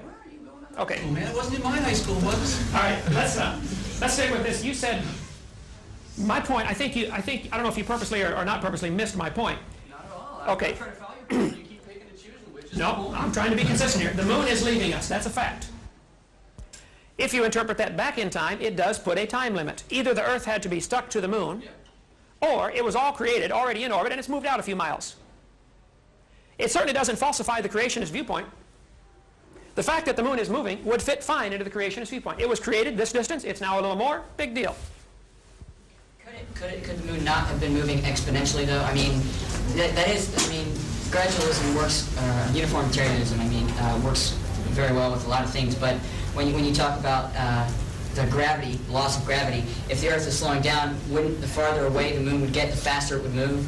So possibly millions of years ago, it was not moving at 2 to 3 inches a year. It was maybe moving 2 to 3 inches per 100,000 years or 10,000 years. Yeah, that's why I mentioned, I don't know if it's a linear line back in, or geometric, or logarithmic progression. You know the equations for gravity, and you know he's absolutely right. That as the farther you get away, the weaker the gravity, so it will move farther. As the farther it goes, it'll move faster. It'll move much more slowly when it's closer, and it could sit there for billions of years and move 100 millionth of an inch a year, 100 millionth of an inch. As soon as it gets out there, wham, gravity starts to fade, out it goes. That's perfectly consistent with the laws of gravity. Get your calculator home and figure that out. You'll find out that it puts a time limit of way less than billions of years. It doesn't fit the evolutionist time scale of 4.6 billion years ago, and then life coming here 3 million years ago. The evolutionists don't claim that the moon was put into orbit 4.6 billion years ago. They claim there's people out there that claim the moon was a capture, and they don't know the date of the moon. They're not claiming it was all made at once. The evolutionists don't say that for a minute. I don't even believe them, but I know they're not saying that. Okay, I know the capture theory has been disproven mathematically numerous times. That's the same mathematics that'll show you that it's not moving out at the same rate all the time. And I understand that. Sure, the inverse square law. Right. Choosing which chunks of the math we're going to believe here. That's pretty shaky. No. I'm just saying these are some facts. The moon is leaving us. That's all I said. My interpretation of the fact, I did not put in the fact column. I said this is the fact. Today, as we observe it, it's moving. It's leaving. How you want to interpret that is up to you. If you choose to interpret that it started on the surface of the Earth in Utah as a big lump and left us, or the Pacific Ocean, that kind of theory, the creationist would say there is not a problem with the creation viewpoint. If the world's only 6 or 7 or 10,000 years old, and the moon was created 220,000 miles away, and it's now 240,000 miles away, big deal. It has no effect. It is leaving us, that's a fact. Let me give you a few more. The sun is burning. As the sun burns, it throws off billions of tons every year of matter. It is losing mass. We observe it happening. Now, there's a great argument going of how does the sun burn? Is it by gravitational collapse, or is it by nuclear processes? The evolutionists assume it is by nuclear processes because of the severe problem that occurs if it is gravitational collapse. Nobody knows for sure what makes the sun burn. We do know as it burns, it's losing weight. Enormous amounts are flying off into space. Nobody questions that. It is losing mass. Sun loses mass. And consequently, it has been observed for 300 years that the sun appears to be losing diameter also. When they first began to measure the sun 300 years ago, Royal Observatory in Greenwich has kept careful records. The sun's diameter on a chart, on a graph of time over diameter, the sun has oscillated as, gas bubbles and things, whatever's going on in there, but the sun has had a general overall trend of shrinkage. The 300-year average indicates the sun is shrinking as much as maybe 5 feet every hour. This would lend credence to the fact that the sun is burning by gravitational collapse, plus the fact that there have been no neutrinos. If it is indeed a nuclear reaction, there ought to be neutrinos, and all the experiments in the deep wells have indicated no neutrinos. Now, that question is still being argued. I am fully aware of that. But the size has been decreasing. The mass has been decreasing. To the creationist, that's no problem. That's expected. To the evolutionist who wants me to think this process has been going on for billions of years, it becomes a serious problem. Be it logarithmic or linear, you still have a problem. You have a time limit. This universe cannot be billions of years old. So I see no reason to reject the 6,000 to 10,000 year date given in Scripture. There's no scientific reason to reject that, and I think there are some great scientific reasons to accept that. I think there are some great scientific reasons to reject evolution as far as the time scale. Time, billions of years, is really only the first obstacle that evolutionists must overcome. If this theory of the general theory of evolution would go something like this. Let me simplify it down and show you where my objection is. The general theory of evolution, as it is taught in the books, says 20 billion years ago, and some say 15, some say 25. We're going to pick 20 as a reasonable average, okay? Oh, thank you, sir. The evolutionist is going to say 20 billion years ago, there was a Big Bang. Now, what exploded and where did it come from is a whole other argument. The creationists will get all in trouble. The evolutionist will say, well, you believe in the beginning God. Where did God come from? But the evolutionist starts off in the beginning dirt or matter, and they don't know where that came from. Really, both are philosophical worldviews, which is my whole point. We are teaching a religion to our kids in school. They say we can't have religion in the schools. We've already got it. Evolution is a religious worldview, the general theory of evolution. 20 billion years ago, something exploded. Now, where it came from, they don't know. 4.6 billion years ago, Earth cooled down into the glob that it is today. I think there are many scientific problems with both of these, which I could go on for hours if you want. But then, somewhere about 3 billion years ago, life arose from this dirt, rock, matter, non-living material. Life arose from non-living material by some process, whether it's Miller's experiments or whatever. That's what is taught in our books. Life arose about 3 billion years ago. Really, it is spontaneous generation. No matter how you want to label it or color it or package it, they do believe and teach spontaneous generation. It's the dust of the earth, it says that right in the Bible. Sure. But the dust of the earth from the creation involves an intelligent creator. God can take the dust and put life in it. The dust itself cannot put life in itself. That's the big, big difference. Then, as things went along for 3 billion years, this life somehow began to reproduce. Reproduce itself. Going from dirt to life is a gigantic jump. Going from life to reproducing life is another gigantic jump. Okay? But this is what is taught in our books.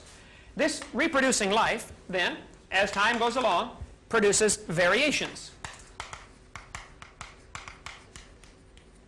These variations, eventually, over the next so many X number million or billion years, produce all the different kinds of life we have today. The basic kinds. Is that the general theory of evolution? I say, this begs the question. What exploded and where did it come from? In order to have a Big Bang, you must start with two things. You must start with some matter and some energy. Enormous amounts, actually, of both. Actually, a little tiny bit of energy, not much, or matter actually. Hardly, not enormous amounts of matter at all. But you got to have some matter. What exploded? Little tiny. I know, the textbook says 4.6 or 20 billion years ago, all the matter in the universe was concentrated into one very dense, very hot region that may have been much smaller than a period on this page. Prentice Hall, General Science, 1992, page 87. That's what they teach. I've got the books, okay? Yes, sir. On the given tapes watched in here on the creation of the universe, they build up to the point of the very second where the universe is created, and they say they can tell what's happened up to 100th of a second before or after it happened, but they can't tell exactly what it was. They don't know. The very instant that of what was there, what was happening, they just don't know. They don't know where it came from or what it was. Which puts it into the realm of philosophical ideas or religion. It's a belief. It's interpretation of people's... Go back to the Webster's Dictionary definition of religion, a belief in a power that created this universe. Evolution is a religion. This part of it is. Creationist isn't? Oh, creationist is too. All right. Oh, absolutely. So what's with freedom? Why can't we have a little freedom of religion here? I mean, what's the problem? Yeah, with why don't we get... Then why not teach both? Why not teach both? That's my whole point. Okay.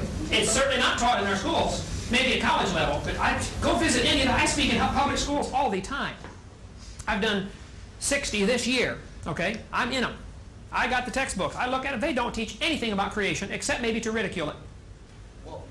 The ones that do, well, the way you present it is it's very, the facts make a lot of sense, and it's very understandable, but the way that a lot of, I know I've been to many different schools moving around, but the way that creationism is taught, even in the few schools that it is not like this. They don't teach it as cohesive and as they just teach it strictly Bible, this is happening, you must accept it. They don't give you facts to support it, they don't give you any reasons for it. And you're not allowed to question it either at all. Yeah, and a lot of places, I know this place I've been, I'm not saying every place is like this, but if it was as cohesively and understandable put together as this, it might be more widespread. Well, I think it is extremely widespread. In the last Gallup poll, 53% of the American population said they believe the world is less than 10,000 years old. Believing doesn't make it so. That's true. Believing doesn't make it so. People believe in flying saucers too, and that doesn't mean there's aliens running around either. Let's apply that same statement to evolution also. Believing doesn't make it so. Sure. Right. Just make sure that point is on the tape here. Okay, believing does not make it so. You can believe all you want, but it doesn't make it so. Yes, ma'am. Believing that doesn't make it so either. Sure. I've never seen God. If I think Oral Roberts had really seen a 600-foot Jesus, he'd still be running. Okay? So I'm not one of those on that part of the lunatic fringe of Christianity either, but go ahead. Yeah, you don't have a problem with tectonic activity, right? Absolutely. No problem. Well, how can you ignore the enormity of time concerning tectonic activity that it would take to build a wrinkle in the Earth's crust the size of the Andes? Yeah, building on the same uniformitarianism. Okay. The Andes Mountains, let's put that in the fact column, okay? Andes Mountains exist, right? But not due to tectonic activity, is that your point?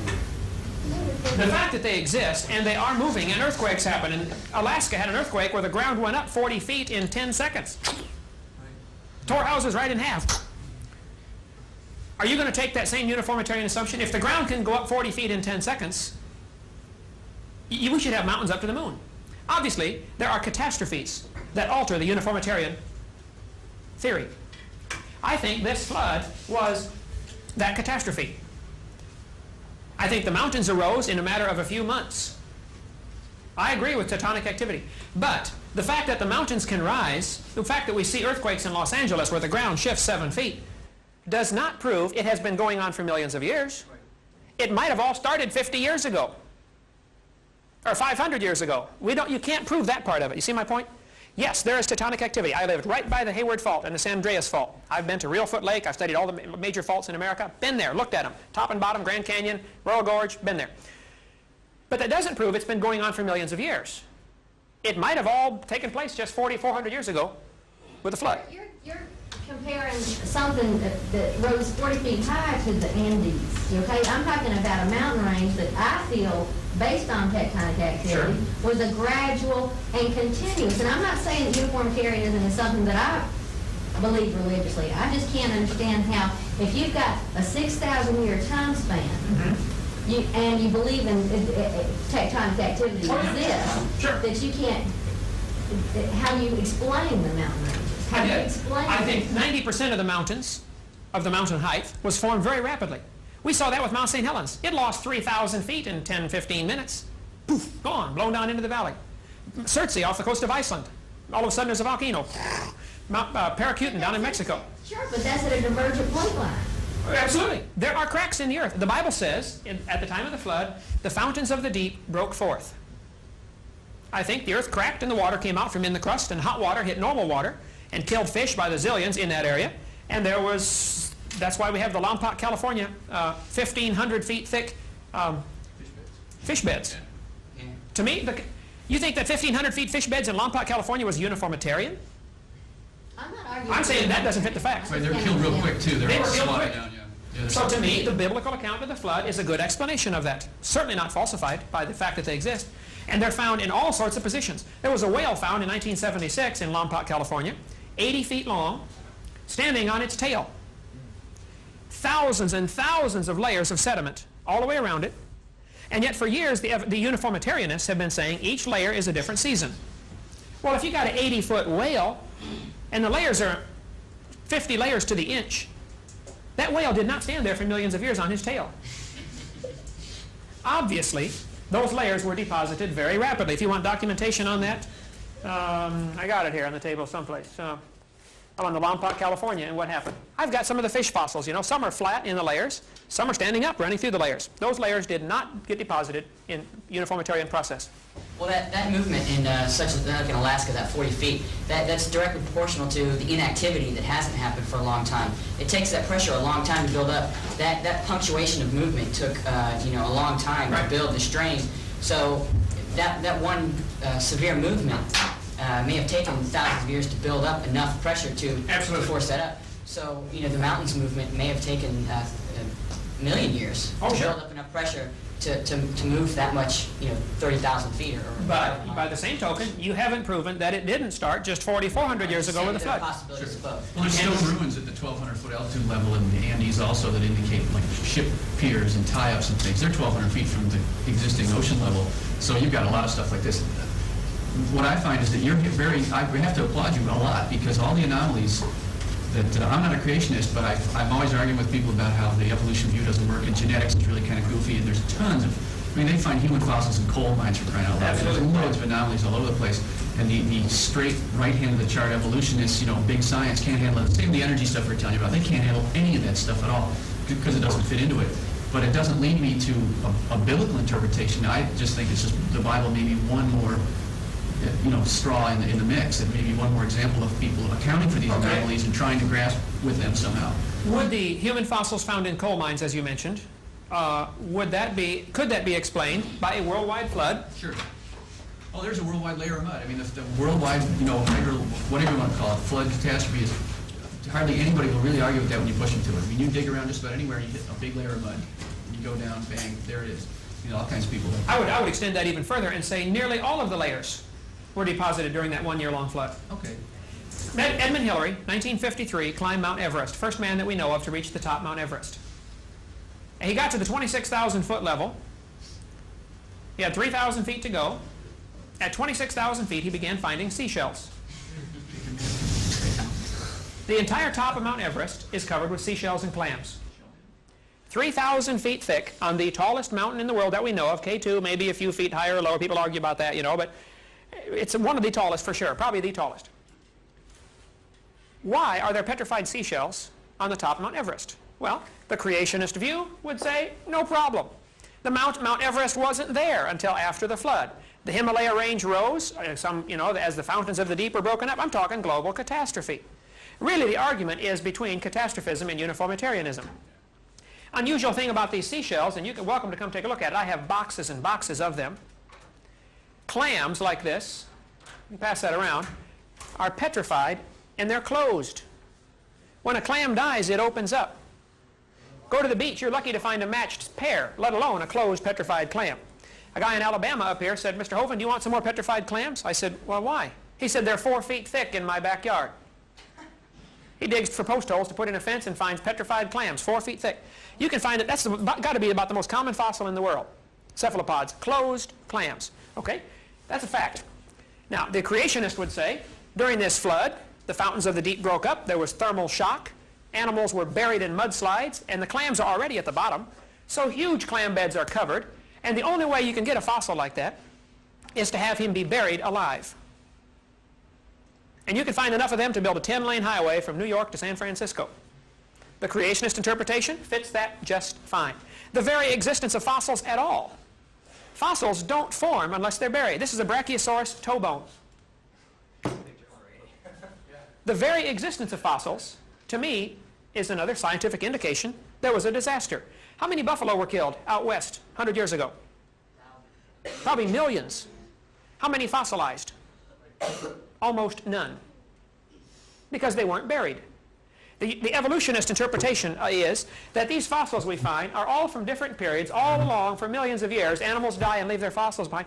Animals don't leave their fossils behind when they die today, folks. They have to be buried in mud. That's the way they fossilize.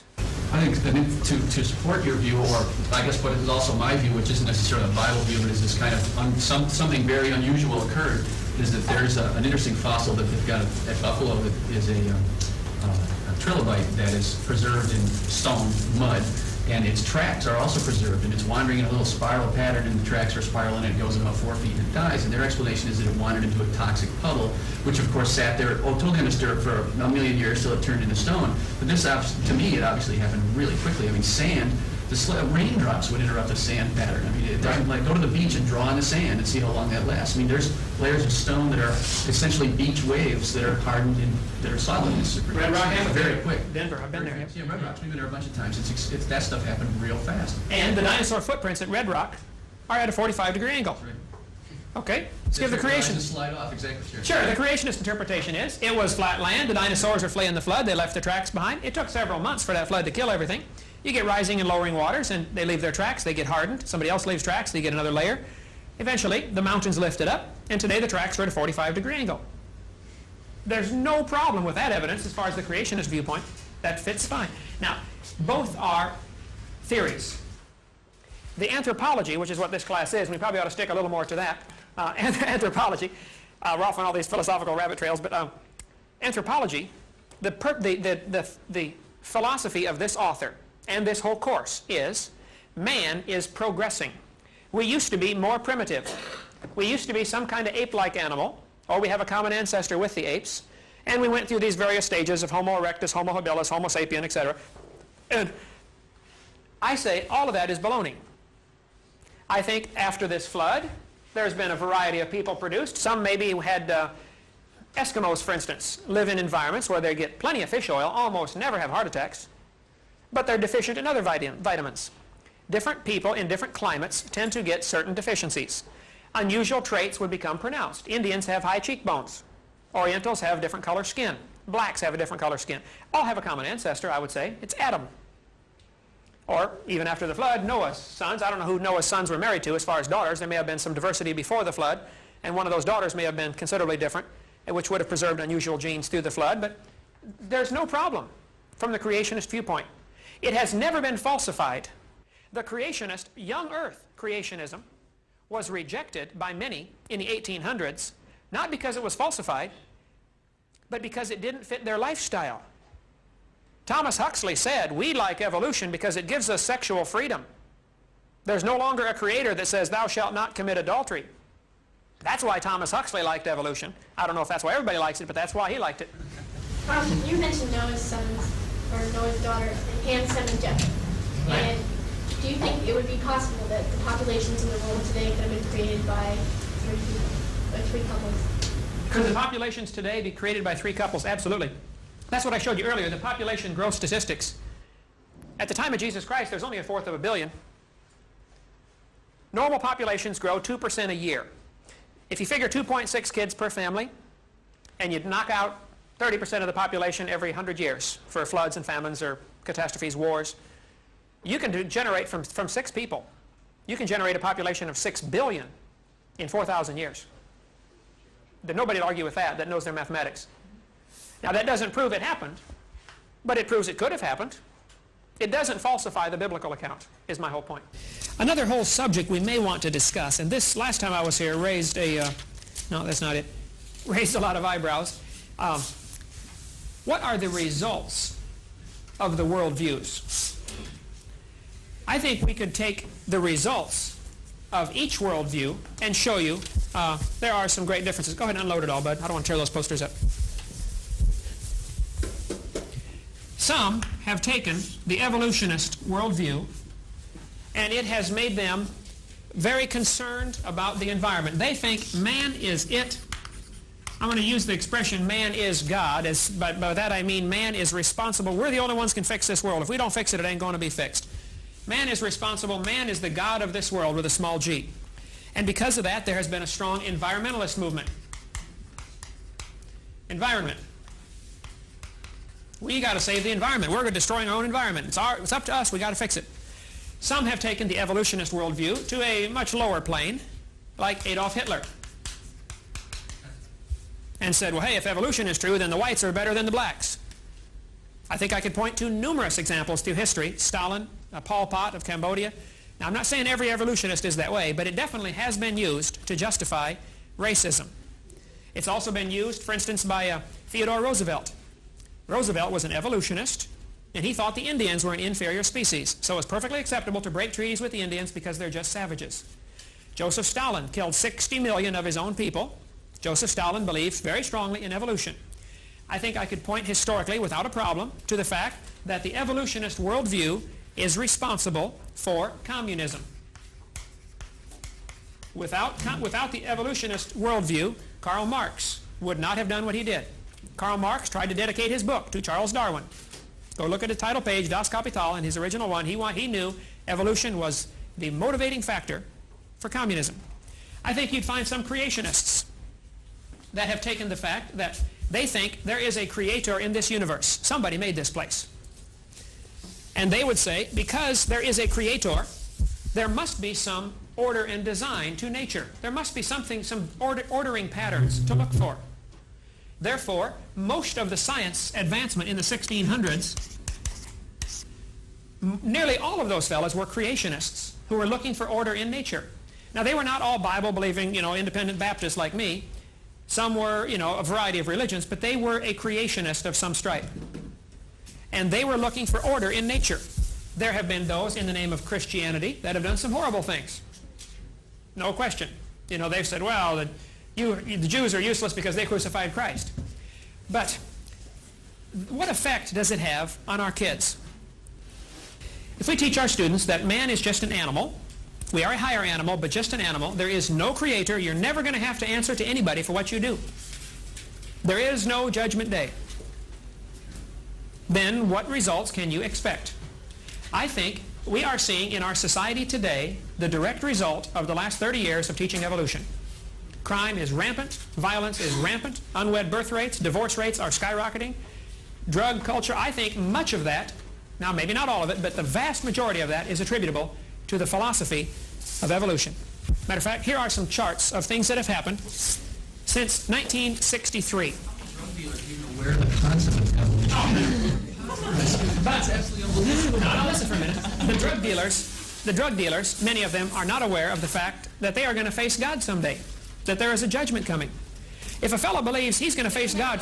Yeah, you remember Rastafarian? The Muslims believe there's a judgment day and they're blowing up people by the hundreds. Oh, sure. But let me just show you what's happened. In America, this is what's happened to sexually transmitted diseases since 1963 for teenagers. This is the chart, the graph of what has happened. Now, what's causing it? It's up to you to decide. You think about that. Here's what's happened to violent crimes in America since 1963 over the population growth. It's up 544%. Nobody argues with that. Crime is bad. It's happening, and it's happening more now than it ever has before, as far as we know. In America, it has. And you're saying that that's caused by the teaching of evolution? I'm saying what you believe determines how you behave. All right, well, let's take up where we left off. I found the population chart, for those of you that were gone during the break. As we mentioned, the population information is really only fairly concrete for the last 2,000 years. But the evidence is that at the time of Jesus Christ, many censuses were taken. Herod took a census, that the world population was about 250 million. And so there is no conflict with population growth and the creationist model that man's only been here 4,400 years since that flood of Genesis time. And you're welcome to take a look at this. I do have Yes, a sir. question. Now you're talking about, is that the census, are you just talking about the census proper, or did we extrapolate to take into account the rest of the world? Taking into account the rest of the world, Okay. yeah. Most of the population encyclopedias will say world population was about 250 million at that time. Okay? Okay, I have a question. You guys were talking about plate tectonics before. What do you think about pantheism? That the world was at one point, the continents had belonged together and then they all fit together in one puzzle. And if it didn't exist, if it didn't take that long to get apart, how did Indians come to America before? Okay, she has two questions. What about Pangea, and what about the Indians? I got to write this down because my memory is real short. What was the question again? Pangea and Indians. Indians in America, right. It is a fact. The Earth has plates that are moving some. There are cracks along those plates called fault lines. That we'll put in the fact column. The Earth has plates, they are moving some. Now, does that prove it has always been moving for millions of years? Or could it have just started moving 4,400 years ago at the worldwide flood? Could have been either way. There's no way to prove that scientifically. It is a fact that South America looks like it would fit with Africa. If you moved them together, they look like they would fit. Okay, here's a map of the world, of that part of the world. South America and Africa have a similar continental shape. Nobody argues with that. Now, does that prove they ever were together? Of course not. This building would fit with the library if you moved them next to each other, but it doesn't prove they broke apart 80 million years ago, right? That is not evidence at all. Pangea is taken on very sketchy evidence. The other thing they don't take into account, so they're moving. Well, maybe they started 2,000 miles apart, and after the flood, they've moved, 50 miles in the last 4,500 years. Also, if you remove the water from the ocean, there's dirt under there, okay? The continents are not lily pads floating on a pond. There is a solid crust to this earth which goes under the ocean also. So, they don't just move around that easily. Yes, they are moving a little bit. I say that's just leftover movement from the flood 4,400 years ago. And the earth is still experiencing a little bit of shifting, and some mountains are still going up, and there are still earthquakes and volcanoes, but that's leftover remnants of this disaster from 4,400 years ago. It is also a fact that the oceans have two distinct parts to them. We have what's called the abyss, the deep part of the ocean. 15,000 feet is the average depth. And then all around the continent is a continental shelf.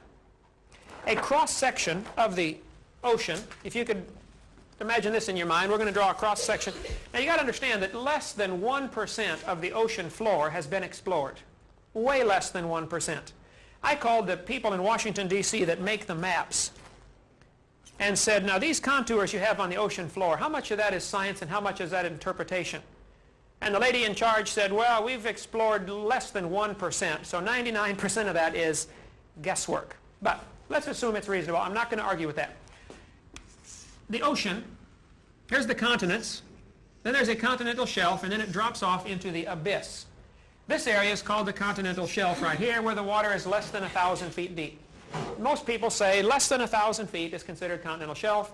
Then you have the continental rise down to the abyss, where it's 15,000 feet deep, as opposed to 1,000. If you lowered the oceans 1,000 feet, if you could remove 1,000 feet of water out of the oceans, the continents would become huge. All the continental shelves would be exposed. England would not be an island. England would be part of the mainland. The English Channel would just be a valley you would walk across. Actually, if the oceans were lowered by just 1,000 feet, the Indians could walk to America from either side. You could walk across Iceland and Greenland and Canada. It would all be connected by lowering the oceans. So, here's the creationist worldview of what happened. Go back to my timeline. 4,000 years ago, BC, the creation. 1,600 years later, the flood. After the flood, the ice caps were huge, all the way down to Kansas City, Missouri. If you trap that much water in the form of ice, you're going to lower the oceans considerably. So for the first couple of hundred years after the flood, the people were able to walk literally any place in the world. As the languages, after the Tower of Babel incident in the Bible, when the languages were created, the people broke up into their small inbreeding groups, and they traveled any place they felt like traveling. You could walk to Australia. There was no water in the way. If you lower the water, if you lower the ocean, that's a fact. There's a land bridge to every place. So for the first couple of hundred years, the people dispersed around the world, including to America. And then as the melting ice caps caused the water to rise, the continents became separated. The Bible says in the days of Peleg, the earth was divided. Well, Peleg lived, where's my chart here? Peleg was born 100 years after the flood, by the dates given in the Bible, and he lived for 239 years. During Peleg's time, the Bible says the earth was divided. I think that means a couple of things. I think that's when the earth was divided up into the different languages and consequently nationalities. I think the people that were in these small inbreeding groups developed unusual traits. Black skin might have been a mutation, or white skin might have been a mutation that took hold. When the population was small, a mutation can catch on quickly. I don't have any problems with mutations. I don't have any problems with natural selection. Natural selection works, but it doesn't prove evolution. It might prove creation. Natural selection is not evidence for either side of this argument. It has nothing to do with the argument. After the flood, the populations began to spread out, and they could come over to America or any place they felt like, and the oceans kept coming up deeper and deeper and deeper, maybe for a 400 or 500 year span. The ice caps were advancing and retreating, maybe for 1,000 years. During that time, cities would be built near the beach and consequently have to be abandoned as the waters come up. And maybe that's why we have legends of lost cities like Atlantis, and why there are some unusual features underwater. You know, there's some, looks like buildings in 30 feet deep water down by, Bermuda.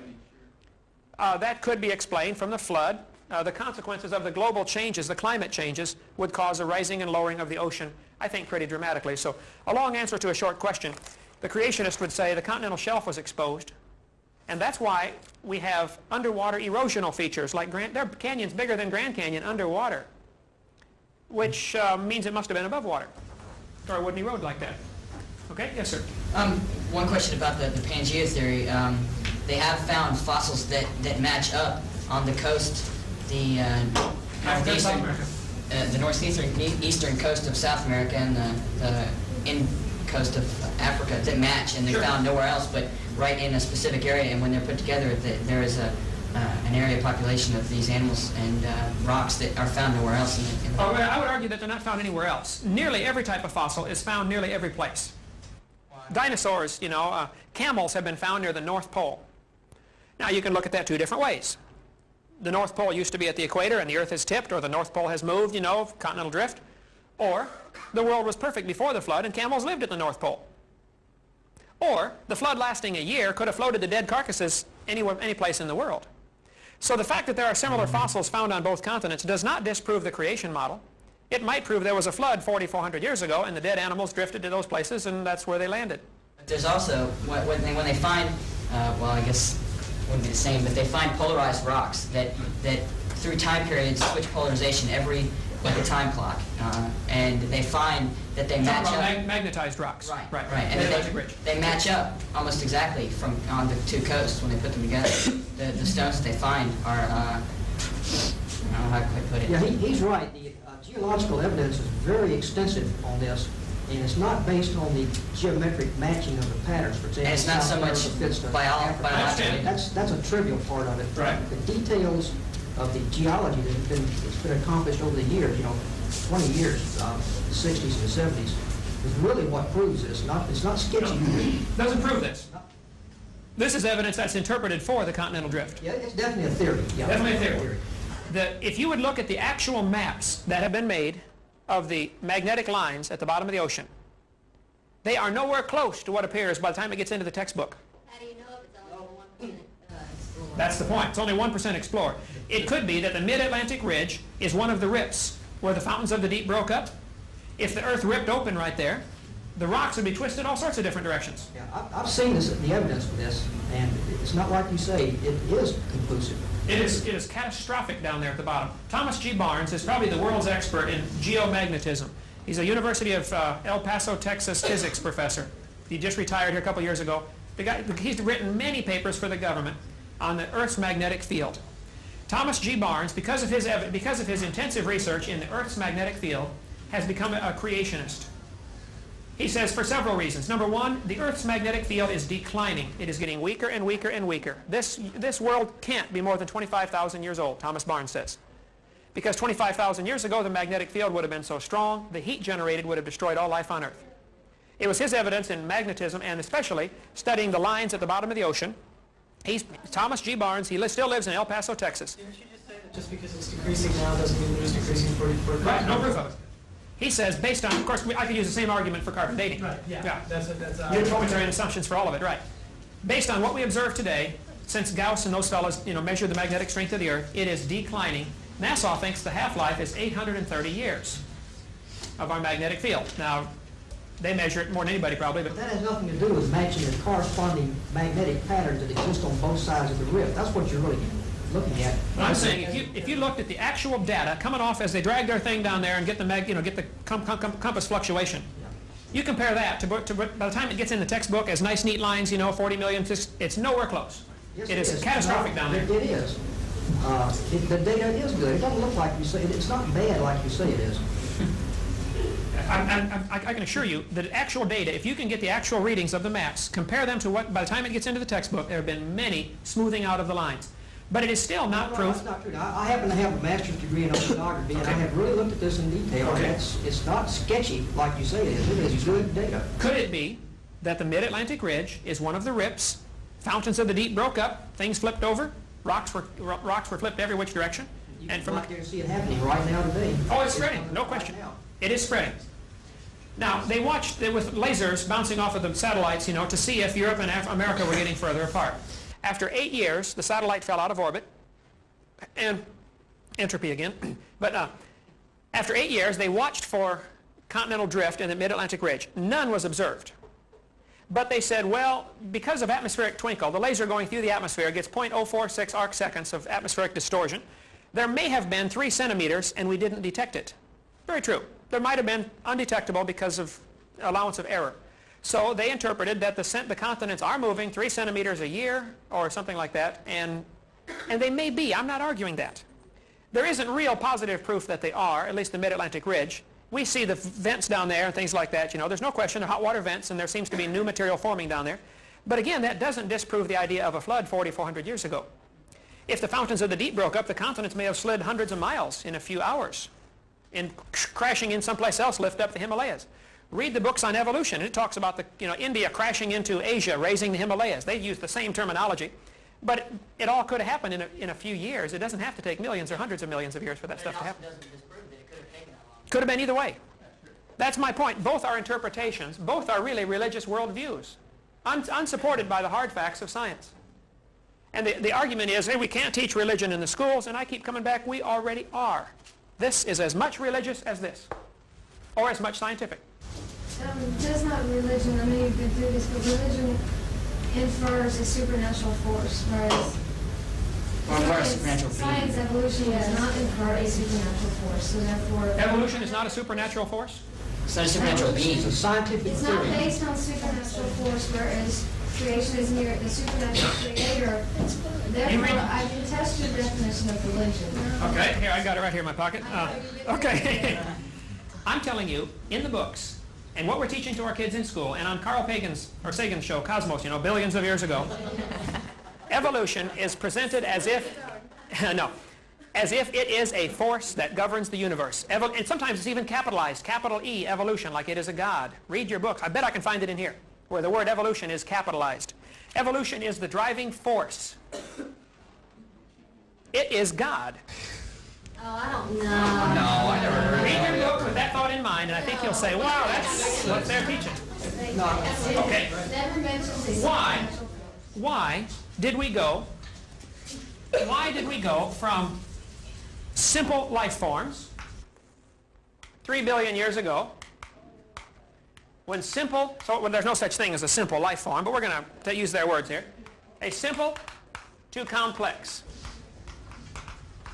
Easy, because Ilya shows that systems that we think are chaotic spontaneously organize into higher levels of complexity as time goes on. Yeah, That's not what this book teaches, I'm That's sure. what the Nobel Prize teaches. That's what Prigogine won his Nobel for, and that's what I was trying to tell you before about entropy being an illusion. That's a known process. It's an explained process. It's a leading edge process. Wait, hold on. Say that again. It's a process. You're showing me that you're telling me that animals in the laboratory have been changed into something. Not animals in the laboratory. I'm not talking about animals. You keep talking about animals. You're talking about entropy here and going from simple to complex. I'm talking about information. It's information theory. It happens all the time. You ever heard of chaos math? You ever seen fractal generation? I'd love to get you to Las Vegas, man. I can make a fortune off of you because you gamble on the long shot. Not at all. You're saying simple to complex. You're saying the greater the odds are against it happening, if the chances are 1 in 10 million of flipping heads 5,000 times in a row, that proves it happened that way. You give them the whole universe 4 quarters, and Not at all. Who's going to flip them quarters? Them quarters going to wear out before you won't be able to tell which is hits. You're unaware of Prigogine's work. I'd advise you to read his book, read the study of what he did, and then talk about it. There have been people all through history, the last 200 years, let's take. Charles Darwin gambled on that. Well, there must have been changes. I'm not talking about a gamble. I'm talking about a mathematical stochastic process. It's not talking about gambling. It's not talking about animals. It's talking about chaos and information, plain and simple. There it is. Just look it up. Starting from The simple to the complex. You think that happens all by itself with no It's addition? all by itself. It's a property of information-bearing systems. I think you are dreaming. Fine. I think you're dreaming when you dream about God. So are you. I mean, Right. come on. You got a ghost story going on here with supernatural So you have pulling this- puppet strings. It's crazy. You have this mysterious process that is going from simple to complex. It's well defined. And it Let's works. see that you get information on it, because obviously we're not getting any further right now. Okay. We'll get your information on Get it. the information on it. Yes, sir. I just have a question. I mean, I know there's no provable evidence of this. I just want to know if the evolutionist theory of the creation of the world is that it came from a single dense atom of energy. Well, the creationist theory is it came from God. God created it. Where did God come from? Or is there anybody that has any theories on where has he just always been existing in a void, or what happened before he created it? Was there something else? Good question. Where did God come from? That is going to be unanswerable from our perspective here on Earth. What about the Sumerians book? The Sitchin's work with Genesis Revisited about where the Creator came from. You read the book? Well, see, the reason they believed that is because they had not heard me speak. If they had been to my seminars, I would have That's said. not the same means that the Bible has been generated from. No, I disagree with that, but that goes in back to how we got our Bible. Give me your question one more time. Give me back on track. You want to know? Yeah, where did God come from? And is there anybody that has any theory now? I mean, it's so feasible. There is no proof of that either way, but let me give you an analogy. I taught geometry, science, and mathematics for years. In geometry, in plane geometry, you deal with just flat substances. Let's suppose we have two people, Mr. Flat and Mrs. Flat. Okay? Here they are, Mr. Flat and Mrs. Flat. They live in Flatland, the chalkboard. They have no comprehension of the third dimension, right? All they see, actually, you and I, as three-dimensional beings, you can see two dimensions, width and height, and you understand depth, but you don't really see depth in the strict sense of the term. You could take a picture of what you're looking at, and it would be flat, but you would still perceive the depth in it. Third dimension is really something we perceive. You don't really see it, if I can get the difference across. Mr. Flat would see Mrs. Flat as a straight line. He could walk around and understand that she is indeed a rectangle. But he only sees her as a straight line. He walks around and says, oh, she's a rectangle, okay? Suppose I, as a three-dimensional being, would like to get them to understand me. You can't put a three-dimensional object into two dimensions.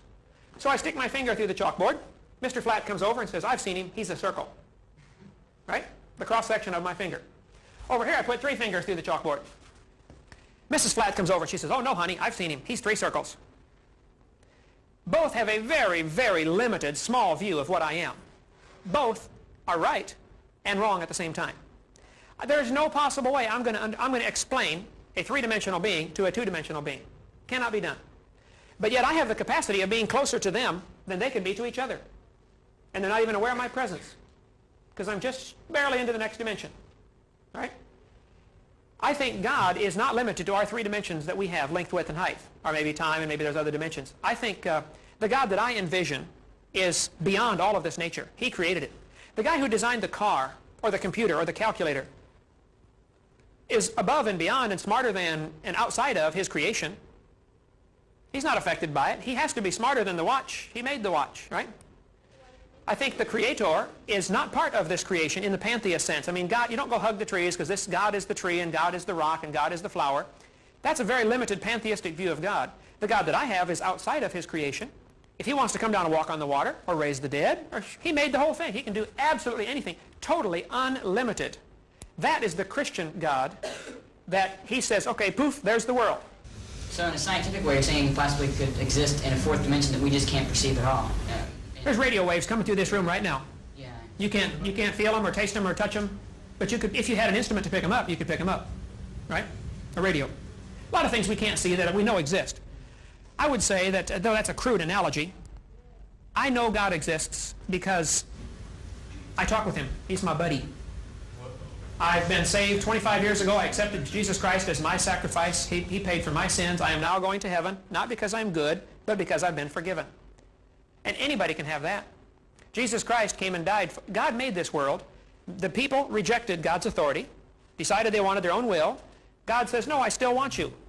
Some want him, some don't. Most don't. And God's the boss. He's going to take care of all that. His, judgment day will come, and God will straighten it all out. But until then, I've never seen him, but I'm going to serve him and worship him. I don't have to. I'm 41 years old. I can go do what I want. I think one thing you ought to consider about us is quite a few of us are devout Christians. We practice our religion as well as you do, Sure. as often as you do. I didn't say you did. And we find it completely compatible with evolution as we're talking about right now. You seem to keep be insisting that this is not the case, that we, because we are espousing evolution, that we are not Christians or something like you put on a board a while ago, we're associating with communists and Nazis. Now, I think you're being misleading about us in that respect. In a sense, you're insulting us, and I think you ought to be careful about that in future talks to a group like this. Okay. No, I'm open for any suggestions. I want to help. You're coming across as being a little self-righteous, and really, you're really turning me off about the creationist viewpoint. At first, I was really enjoying the discussion, and now you're starting to get a little bit personal. So that's constructive criticism. Good observation. Each of these philosophies of life has a lot of baggage with it. If this is true, there's no need for God. Why not? Why not? What did he do? Evolution is the process of change, not the process of It's creation. human nature for us to believe that there's a being out there, some divine something to answer the questions we can't answer. But there's no problem with that. It shouldn't be a problem for us to try to find our own answers either. Yeah, that's God's finger snap, the Big Bang. Right. That's a way of looking at it. You believe God started with the matter, God supplied the energy, and God supplied the matter, and God started. I don't really have a theory about that, but I think that's a reasonable thing, yeah. This, then, is teaching that God uses millions of years of suffering, misfits, death. He has no idea what he really wants. There's billions of blind alleys, dead ends, species evolve, can't compete, they die out, tooth and claw, struggle for life. You can do whatever he wants. He's got He made the flood, killed everybody. There's suffering now. What the heck? This is an unintelligent God who doesn't, he doesn't. Yeah, but how, if he was so intelligent, how come he had to wipe us out in the first place? That doesn't make any sense. He gave freedom of choice. Let's take the questions. Yeah, I just wanted to say that at that point in time, when you say that, are you not imposing your three-dimensional worldview on God that exists in more dimensions? When you say that God doesn't know what he wants, it's a blind God that makes people suffer and makes people die, aren't you imposing your limited perception of what God is on the reality of God? No, I'm saying, to me, the evolutionist worldview is if they say God did this, then God is cruel. Well, you're telling us that unless we believe we're all going to burn. That seems pretty cruel to me. I didn't say that yet. I don't think. Watch the tapes. You just said that we have a choice, and we made the wrong choice, and that's why the flood hit. I don't know what choice you've made at all. I've never asked you if you're going to help. Yes, ma'am. Do you not feel that what is going on now in the world is not cruel and that God is not allowed? Oh, there's a lot of cruelty going on now. I mean, if you're saying that if that being so, that there would be a long period of time of cruelty, you're saying this time of cruelty. I think after the flood, early in the creation, it wouldn't do any good for God to make robots. He could have programmed Adam and Eve like a computer. I'm 6'1", my wife is 5'0". I can go home, grab her by the throat and say, now you tell me you love me. Well, I could easily beat her up. 100 pounds, 5'0". But that's not what I want. I want her to want to love me. So God gave his creatures, his creation, a freedom of choice. God said, Adam, here's the rules. Do this, beautiful world, got everything for you, I just don't want you to stay away from that one tree. If there was no choice, if there was nothing to choose between, then it's not really a choice. Then when man sinned, God right away started a program to buy back his creation, if they'd take it. But see, God being perfect and just, the God that I worship, absolutely perfect, he cannot tolerate sin. Everything must be fixed. We get all upset with our justice system because the criminals go free. There's something in man that wants justice done. Somebody murders somebody in your family, you want to see some justice done. That's just part of human nature. We want justice. I think that's part of our shady image of God that we still have. We like things to be fair and just. God created it, they sinned. God says, I'll pay for it if you'll let me. I'll die on the cross. My blood will shed, I will pay for your sins if you'll accept me. Some don't want to, some do. So man has been the cause of progressive decline in this country. There have been more and more problems in this world. More and more violence, more and more anger because people have rejected God, the God of the Bible. When you're statement of the long period of cruelty, then if you disagree with that. I think the cruelty that's going on here is man to man and caused by man. The evolutionist says there was billions of years of cruelty before man ever got here. You're calling it billions of years of cruelty. Why are you calling it billions of years of cruelty? Were the, when the simple life forms evolved, did they have to compete? Sure. Did they have to kill each other to get ahead? Was there struggle for life? Was there There is now. death? There is now. They're always- Oh, there is now, right. Has this been going on for years before man got here? Sure. That's the evolutionist worldview. That man came on the scene somewhere, some kind of primitive man, whoever it may be, along in here someplace. Right. The creationist says man was made perfect to begin with, and we've seen a steady decline. God is going to intervene. He's going to fix it. You mentioned the creationist tigers were not meat eaters. Absolutely. The Bible teaches before the flood, everything was vegetarian. It was not until after the curse, when man sinned, or it was in Genesis chapter 9, Genesis 9:3, the Bible says God told Noah, now you can eat meat. Man was initially told in Genesis 1:29 and 30 to eat plants, vegetables, and seeds. Vegetarian diet. Under the pre-flood world with the increased air pressure, people today live fine on, vegetarians do just fine today. But everything was designed to be vegetarian, including all the animals. And it was maybe because of the climate changes or maybe because of atmospheric conditions that they became carnivorous. As far as venom for the snakes, the University of Oklahoma has done intensive research on snake venom. Oklahoma has plenty of rattlesnakes. They have found that if you get a snake bite and you shock it with a stun gun or with a spark plug, take a spark plug wire off, turn the motor over, zap, and spark. If you shock the spot where the snake bit you, it will straighten out the protein molecule. When a snake bites you and injects venom, be it hemotoxic or neurotoxic, the snake venom is a complex protein molecule that's all tangled up and your body can't do anything with it. But the electric spark straightens out the molecule and it becomes a vitamin. It's nutritious. Well, this is getting very bizarre here. You better go see what University of Oklahoma. Now listen carefully. No, he's true, but I mean, to think that snakes are around biting you for your own benefit is pretty... I think snakes, now just listen, snakes have very sensitive heat pit organs. They can sense 1/1000th of a degree. So when you're sick, a rattlesnake comes along and says, gee, you're on a... This guy needs vaccinated. I'm going to bite him. Well, that's, yeah. How did we get poisonous snakes? What's the evolutionist interpretation? This came about by blind chance? Do you know the complex mechanism of a poisonous snake? Sure. There's a zillion things have to evolve simultaneously. It uses its venom to eat its prey. It can control the amount of venom it puts in a mouse. It can stun it. And that all just happened by chance? I'm not talking about That's what you believe, though. It's not a vitamin. agree with That's mutation? sure. Yeah, but you're saying these very No, I'm not. I'm not Okay, saying that at all. but the evolutionist says these very complex systems that we have. For instance, the human eye. A billion things have to be right to make it work, and only one thing has to be wrong to make it not work. And that came about by chance over millions of years. The process of trial and error, basically. Here we are back to this process. Now this is the mysterious process that I keep referring to. This is God. You can't name the process. Evolution is a process, and evolution is given all of the attributes of God. This mysterious process is able to create complex things from simple things. This mysterious process, called evolution with a capital E, is capable of starting from nothing and going to everything. This, I don't care if you want to admit it or not, you check me out. This is your God, a process. Somebody else had a question? No? Okay. This is a label for something we don't understand. You call it God, you call it Bob, you call it, anything. I mean, it's just kind of silly to get to analysis and say, the ergo, we don't understand it, ergo, it's God. I mean, that's pretty wacky. But you are attributing a personality. No, you are. You're saying that it's God. He's just. He's got rules. He's got commandments. He doesn't like us. No, I'm saying that's a process. I'm saying he doesn't have any rules at all. Doesn't care. It's a process. This process of evolution is one that has the personality. Evolution. You read the books. Evolution experimented with this for millions of years until it finally came up with a design that works.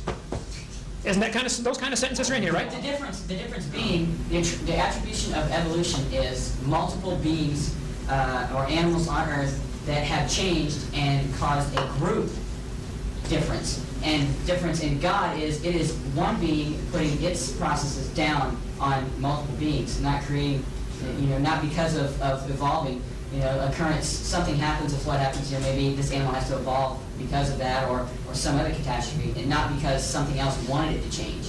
Because these beings, the creatures that lived on the earth, needed that change or... How did they know they needed it? They didn't know, it just chemically, biologically, it had to happen for them to You're back to your magic process. But it doesn't have personality. It doesn't say this must happen because I want it to. It happens because if this is to survive, Gravity. it Must must just fall change. down because the floor loves them and it wants to grasp them more tightly. Just fall down because they fall down. Okay, nobody understands what gravity is. I mean, I taught physics. We know, the velocity of different objects based on what planet they're on and all that stuff, but there isn't anybody who knows what gravity is. How does the Earth know where this chalk is right now? It's at least understood. It doesn't. That's the whole point. It doesn't have the attributes of personality. It isn't. Cruelty doesn't enter into this process at all because we define cruelty. You shoot your dog when it's hit with a car, you're putting it out of its misery. You're still killing it. Is it cruel or not? That's a value that we put on there. Okay, now let's take that same analogy for those who say God is cruel by killing the infants in Sodom and Gomorrah. That's the same. Now let's follow this through now. Suppose that God knows that that city is full of diseases, including the children, because of their just horrible practices with all sorts of things that they were doing. Incest and homosexuality and things have filled that society with diseases. God's people are going to move into this area. God says, I want you to kill the whole population for their own good and for your good, so this disease is wiped out off the earth. Who created the disease? Then the guy's a smart God. He's a smart God to command the execution. It's like me pulling weeds out of my flower garden. Created all disease. I mean, if God's created it all, then He created the diseases. So Wait. Let's not say God created the diseases. Some of the diseases are perfectly fine and helpful to different organisms, like sheep. Sheep get venereal disease. It's no big deal. It's like a cold. But when sailors have sex with sheep on board ships, and sailors get venereal disease, and that's how venereal disease got started. Study your history. Is that God's fault? I wasn't there. I can't tell. See, no, the smart, all-wise, all-powerful Creator not only created everything, He gave them a book. The Bible says, don't do this. If you do, things are going to go bad. They did, and things went bad. Well, if they was that Wait a minute, one at a time. Go ahead. Do you think that man throughout time is totally truthful and totally honest to the point where they could interpret the Bible over thousands of years verbatim, the way it was first written? I mean, there is proof. I don't have any documentation with me, so I can't really substantiate this, but there's proof that when King James interpreted the Bible, he left out a lot of things, a lot of women, a lot of occurrences that he didn't believe should be in there. And do you believe that it should be taken so literally when it's been interpreted by so many different people and rewritten, and maybe it was monks that copied it down, changed it just a little bit, or whoever wrote it down changed it to their liking? Do you think it should be taken so literally after it's been so? Okay, we're opening up a whole new subject of, is the King James Version of the Bible, for instance, the infallible, inspired, preserved Word of God? I think that would be a fascinating discussion, which I'd be glad to get into. But that would draw us way off of our main subject of creation evolution. Yes, I think God is not only capable of making this world, He's capable of preserving His Word for us so that we have it today. And I disagree that it's been translated thousands of times. I think the priests that were in charge of keeping the texts were very, very cautious. They would make a copy, and then they would have 5 other people count the words. They'd count it backwards and forward. It had to be an exact copy, or it was destroyed. And so eventually the original manuscript was worn out from use, and they would certify some of these copies as exact copies. They counted the letters, they counted the words. These guys, that was a very serious job. They would take a bath and wash out the pen and start fresh before they wrote the word God or Jehovah. They took it that serious. I mean, it was maybe overboard, but so the original text may be gone, but that is really probably to our benefit, because now we have so many thousands of copies that are just precise like the original, and they were carefully certified. And then there's not an original piece of paper for somebody to worship and sell for $50 million a page. You know, oh, here, kiss this page and you'll go to heaven. I think it's good. The original piece of paper is gone, worn out. Some of the older manuscripts are still around because they were not good as copies, so the people did not use them. There were those shortly after the time of Christ that tried to pervert the manuscripts, tried to make little changes to get their doctrine in there. Well, the church said, forget it, that's useless. I'm not going to use that transcript. And therefore that one survived because it never got used. There are 5,000 or 6,000 copies of the Greek New Testament that are from the Textus Receptus. Yet you go to the Alexandrian manuscripts, there's only a few hundred of those, but they're older than the Textus Receptus. But the reason they're older and the reason they still survived is because the early church fathers knew this is not correct. This has been corrupted. If there is a God and there is a devil, it would be smart for the devil to try to do that very thing, to corrupt God's word, to confuse humanity, to start 50,000 religions and get people confused and distracted. Any war does that. The enemy comes in, they turn the road signs, they blow up bridges, they try to confuse the enemy. I think there's a real God and there's a real devil, and Satan is using tactics of confusion to try to keep people away from the truth.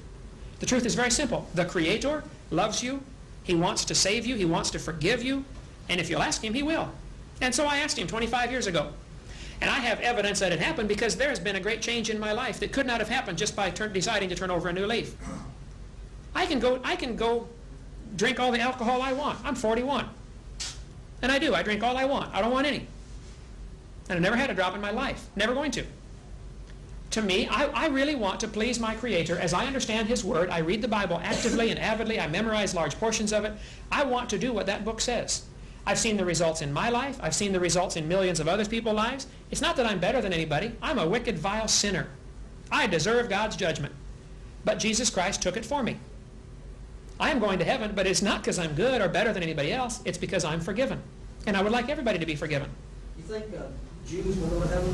I think if a Jew has not accepted Jesus Christ, no, they will not go to heaven. Only Christians then who have accepted. I don't know that I want to use the term, the definition, the label Christian. Only those that have accepted Jesus Christ. There may be people in some heathen pagan society that have asked for God's forgiveness and have no concept of what a Christian is. Sure. The Bible says if you seek after God, God will see to Him that you find Him. There are those who don't want God because they're afraid of some of the rules that go along with an authority. And that's why in the 1800s, this view caught on. Because there was great prosperity. Industrial Revolution brought us all kinds of new machines. I mean, people had time on their hands. You don't have to work 6 days to build a shirt. You can do it in 10 minutes now on your loom, you know.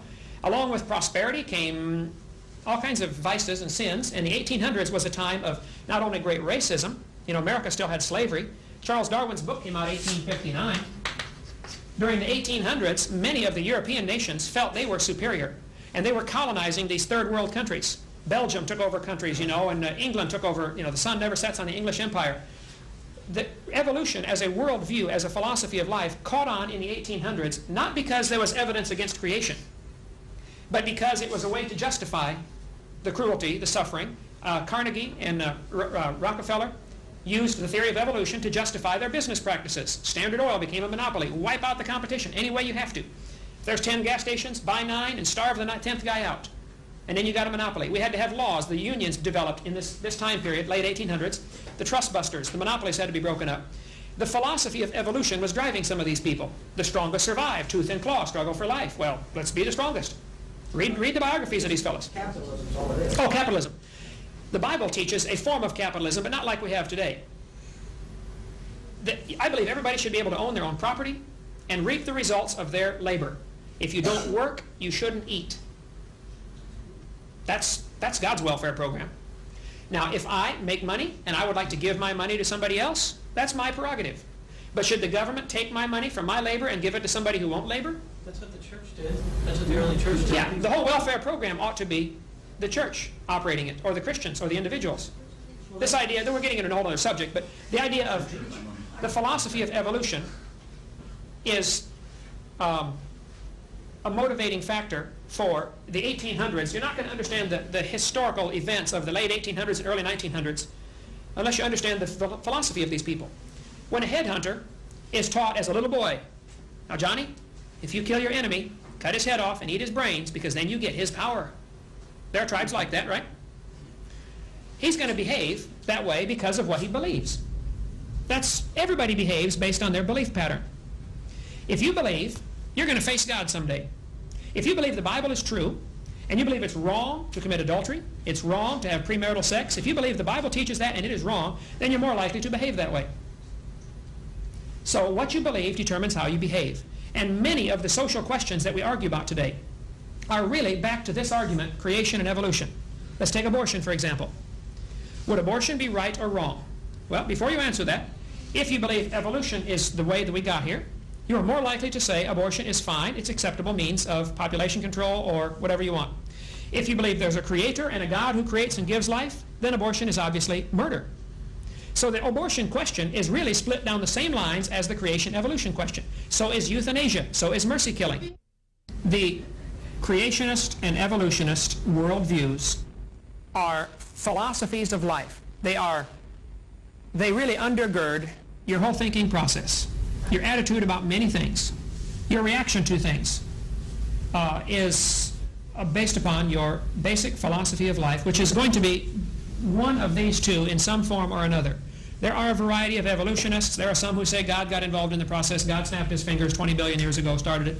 But their philosophy of life would be, I think, considerably different than my philosophy of life, which says the Bible is literally true and to be obeyed, to be read carefully and to be obeyed.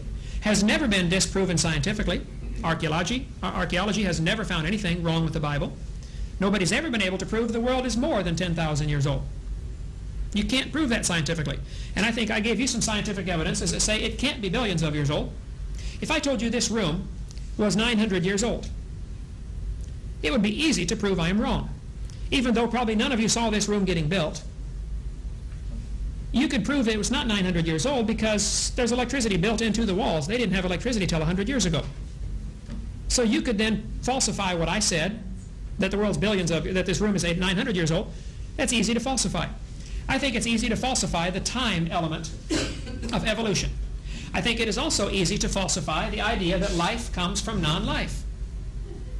Ultimately, the evolutionist has to believe in spontaneous generation in some form or another. There is no way out of that corner. You have to believe that dirt became life at some point. And yet it's never been observed. It's been tried in the laboratory. Last time I was here, one of the students said, well, Mr. Hovind, what would you say if scientists could create life in the laboratory? And I said, that would prove it takes intelligence to make life, which is what the creationist has been saying all along.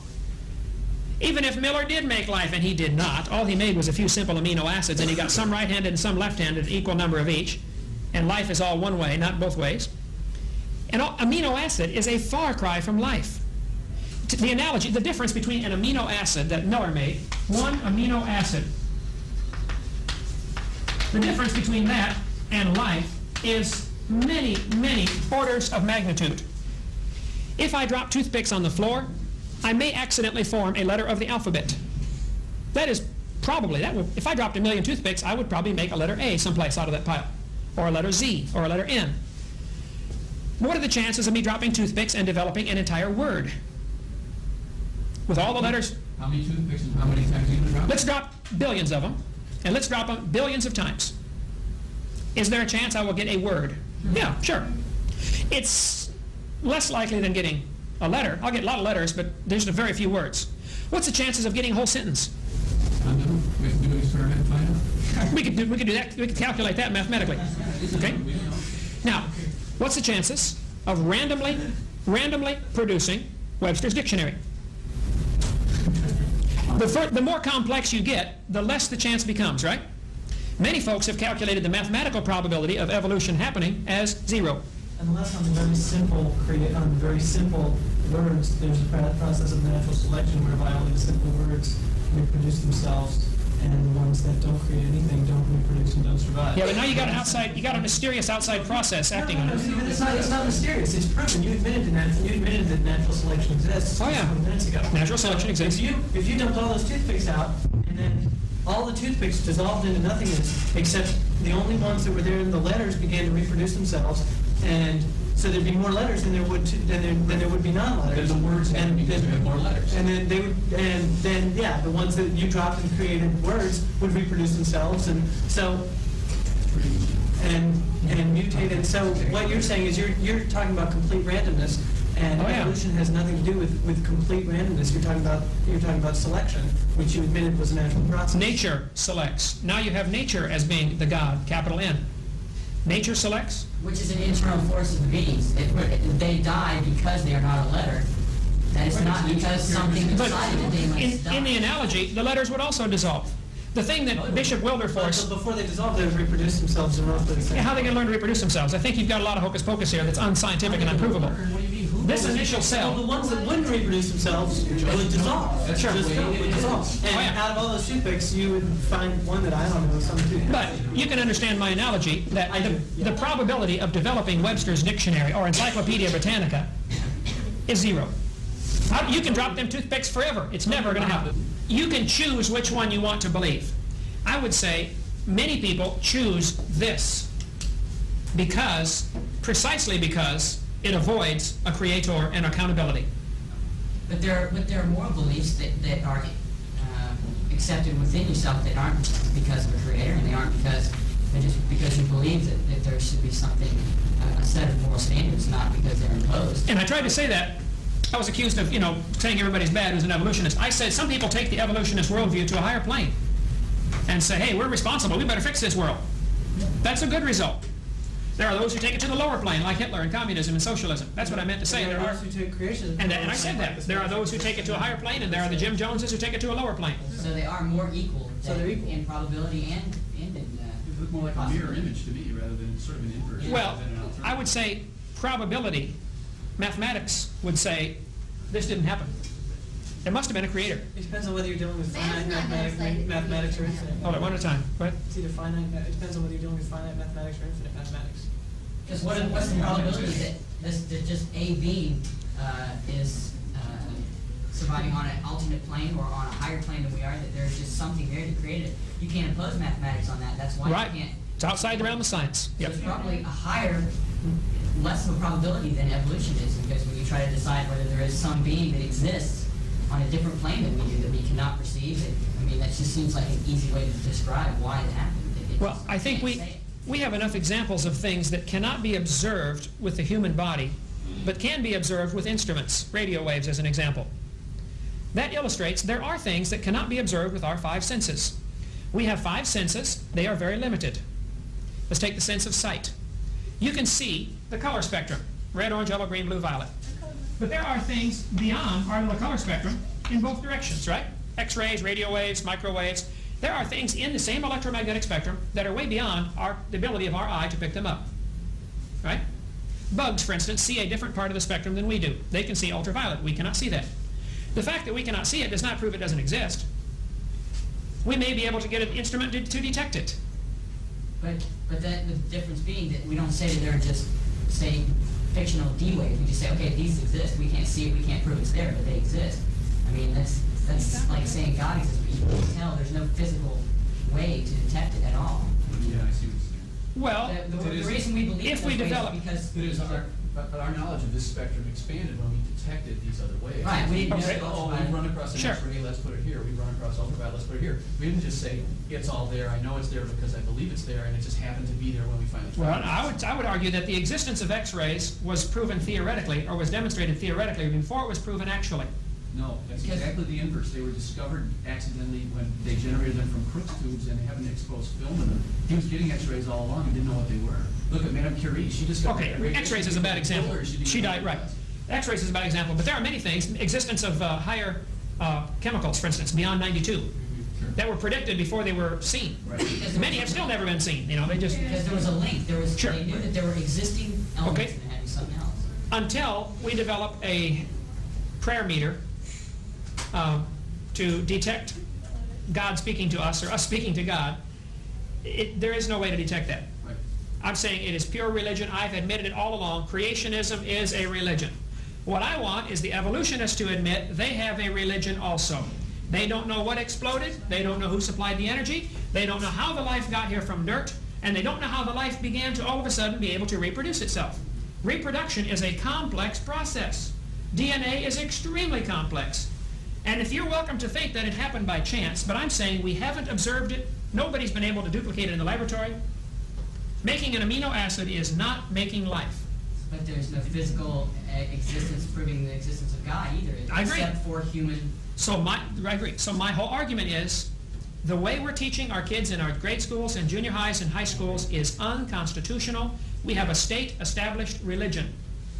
The taxpayers are all paying for this view and only this view to be presented. That's unfair, it's not right, and we ought to show both. Or if you could think of a third one, then let's show all three. I think if the kids are smart enough to know, somebody says, well, which brand of creation? Do you think the world came on the back of a giant duck that flew down here from some planet? Well, the kids could see, that's dumb. But if you want to teach that, then let's teach that. If there's 30 different varieties of creation accounts, well, then teach all 30. Why have we only included this one? The textbooks will say, second grade books. I got one, it's packed away, but I got second grade book. Boys and girls, dinosaurs roamed the earth 70 million years ago. It'll say that like it's a fact in the second grade books. Okay? What about the second grade books? It should say scientists believe that. Yeah, It should say, one theory is that dinosaurs roamed the earth millions of years ago. Another theory, which more than half of the U.S. population believes, more than half of the people believe, that dinosaurs did not roam the earth millions of years ago, that they've always been with man, and there may be a few still around. But the population is, I mean, that doesn't make it so. Believing does not make it so. I agree for evolution also. That's right. So why do we only teach this? Why does the second grade book say dinosaurs roamed the earth 70 million years ago when it may indeed not be true? But don't you think that they should be taught in two different subjects instead of in the same classroom? I think evolution is not part of science. This is part of a philosophy. But it's been stirred in with science to the point where people think it belongs there. And the same analogy could be made where beer is always advertised at football games. Right? Beer has nothing to do with football. Show me what beer has to do with football. Or any sporting event. We'd be in real trouble. We'd be in real trouble if we limited ourselves to teaching only those things that we knew everything about. I mean, we couldn't, no one knows how sperm fertilize eggs. No one knows how that really works. Like you said yourself, no one knows, and I know this to be true because I did some engineering, but no one knows what electricity is. Right. We have to teach people something about electricity. We can't just leave it out because we don't know it all. You've got to start somewhere and say, you decide for yourself. If you're a 6th grader and somebody says dinosaurs roamed the earth 70 million years ago, like you said before, kids aren't stupid. Some kid's going to say, well, wait a minute, how do these rocks get this way? How did this happen? How did that happen? If they believe it and it becomes their belief system, well, maybe they'll become geologists. But if not, they won't. I mean, I just don't see this monolithic plot to change people's lives with this thing that doesn't even really exist. I mean, you're not even describing evolution properly, let alone... wait. What have I described about evolution that is improper? You're claiming that it has this coherent view. You get 3 evolutionists in a room at any one time, and you'll have 3 different theories of evolution. Yeah, and they each can prove the other 2 are wrong. Well, that's right. So there is no monolithic view where they all say this or they all say that or all secondary books say dinosaurs. Oh, yeah, you get 3 Christians in a room, too. The only one that's right is me. Now, that's been proven over and over. But, okay. You know, that's my only problem. It's a straw man. You build this boogeyman, and then you shoot it down, and it's just not the case. I think that we would have to go back to our definition of evolution. Is it microevolution? Then everybody agrees with that. As far as the macro theory of evolution, that this process started 20 billion years ago, this is the way it is presented. This is not scientifically supported. It is not supported by consensus of the American people. Most people do not believe this.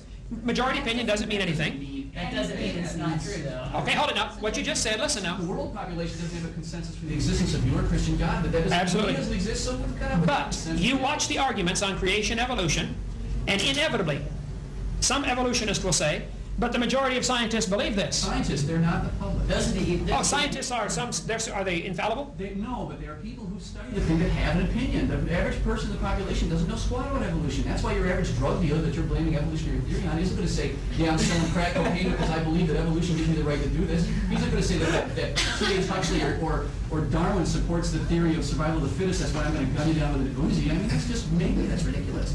It goes back to your philosophical worldview. There's 2 things we haven't covered that we've been asked to cover here. Carbon dating. And I forgot the other one already, but we only got 7 minutes left, so we'll have to hurry.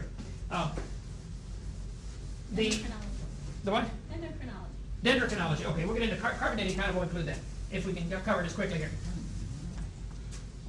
Radioactive elements, and there are 7 or 10 of them, I don't know how many exactly, but we're going to take some of the simple ones. Carbon-14 is radioactive. Carbon-14 is formed in the upper atmosphere. The Earth has a layer of air around it, approximately 200 miles thick. It floats around all the time, it varies, but about 200 miles thick. Skip the details, we're going to call it 200 miles. When sunlight or starlight or radiation strikes the atmosphere, it adds excess energy to some of the molecules. Nitrogen can take on extra particles and become carbon-14. Carbon-14 then is radioactive, it's very unstable.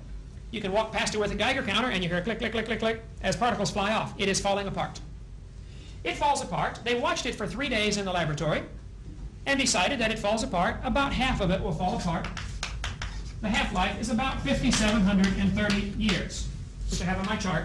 Half-life of C14 is about 5,730 years. That is based on a 3 or 4 day extrapolation, which I'm not going to argue with that. That's probably correct. But you'll find people that say it's 6,000, some say it's 5,690, it floats around, but approximately 6,000 years for the half-life of carbon. Then, that carbon-14 that is produced in the atmosphere gets mixed in with the other gases, and it ends up hooking up to oxygen, becoming CO2, carbon dioxide. Well, plants breathe carbon dioxide, and they make it part of their tissue. And then an animal eats the plants. All the while, this carbon is falling apart. It's radioactive. Now, carbon-14 is very rare. There is only 0.0000765% C14. Extremely rare. 1 part per billion. Not much out there. So the animal eats that plant, the animal dies. Today, the atmospheric carbon is about 16 beats, 16 clicks per minute per gram on your Geiger counter. If you start with pure carbon-14, a pure gram of carbon-14, your Geiger counter would pick up about 16 clicks per minute. All right? 5,730 years later, you're only going to be getting 8 clicks per minute because half of it fell apart. Turn back to stable elements, okay? So if you're only getting 8 clicks per minute, you could assume it is 5,730 years old. That's the way it works. If you're only getting 4 clicks per minute, it has gone through 2 half-lives. And at 4 clicks per minute, it is now 11,000 or 12,000 years old. It has only been verified back to 4,000 or 5,000 years based on samples taken from tree rings and samples taken from mummies and parchments and things like that. But it's a far cry from consistent. The dots go all over the chart. From this little bitty 5,000 year range, they have extrapolated back a long time, which may be true. But it is totally overlooking some very fundamental assumptions. The Earth has a magnetic field around it. That magnetic field is responsible for deflecting radiation to the poles. That causes the northern lights and the southern lights. The sky lights up, the neon effect, okay? If the magnetic field is getting weaker, then it used to be stronger. If the magnetic field were stronger 5,000 years ago, less C14 would be formed. So an animal that lived 5,000 years ago started off with only 6 clicks per minute. That's all that was available. And then 5,000 years later, he's down to 3. And we're going to today date him at being 30,000 years old when he's only 5. Because you have assumed that the amount of carbon-14 in the atmosphere today is what it has always been. Willard Libby knew full well, he's the one who invented carbon dating, he knew that atmospheric carbon was still increasing. And yet he ignored that data. He knew if you were filling a barrel, if you had a hose, you're filling a barrel, up the side of the barrel is a bunch of holes. When you get to a certain level, some of it leaks out. You get to a higher level, it's leaking out 2 holes now, and then 3 holes. Eventually, you reach a state called equilibrium, where the water goes out as fast as it comes in. They calculated that the amount of C14 being formed would equal the amount being destroyed in about 30,000 years. It would take approximately 30,000 years. If you started with a fresh atmosphere, sunlight shining on it, atmosphere brand new, within 30,000 years, the formation rate and the destruction rate would balance each other.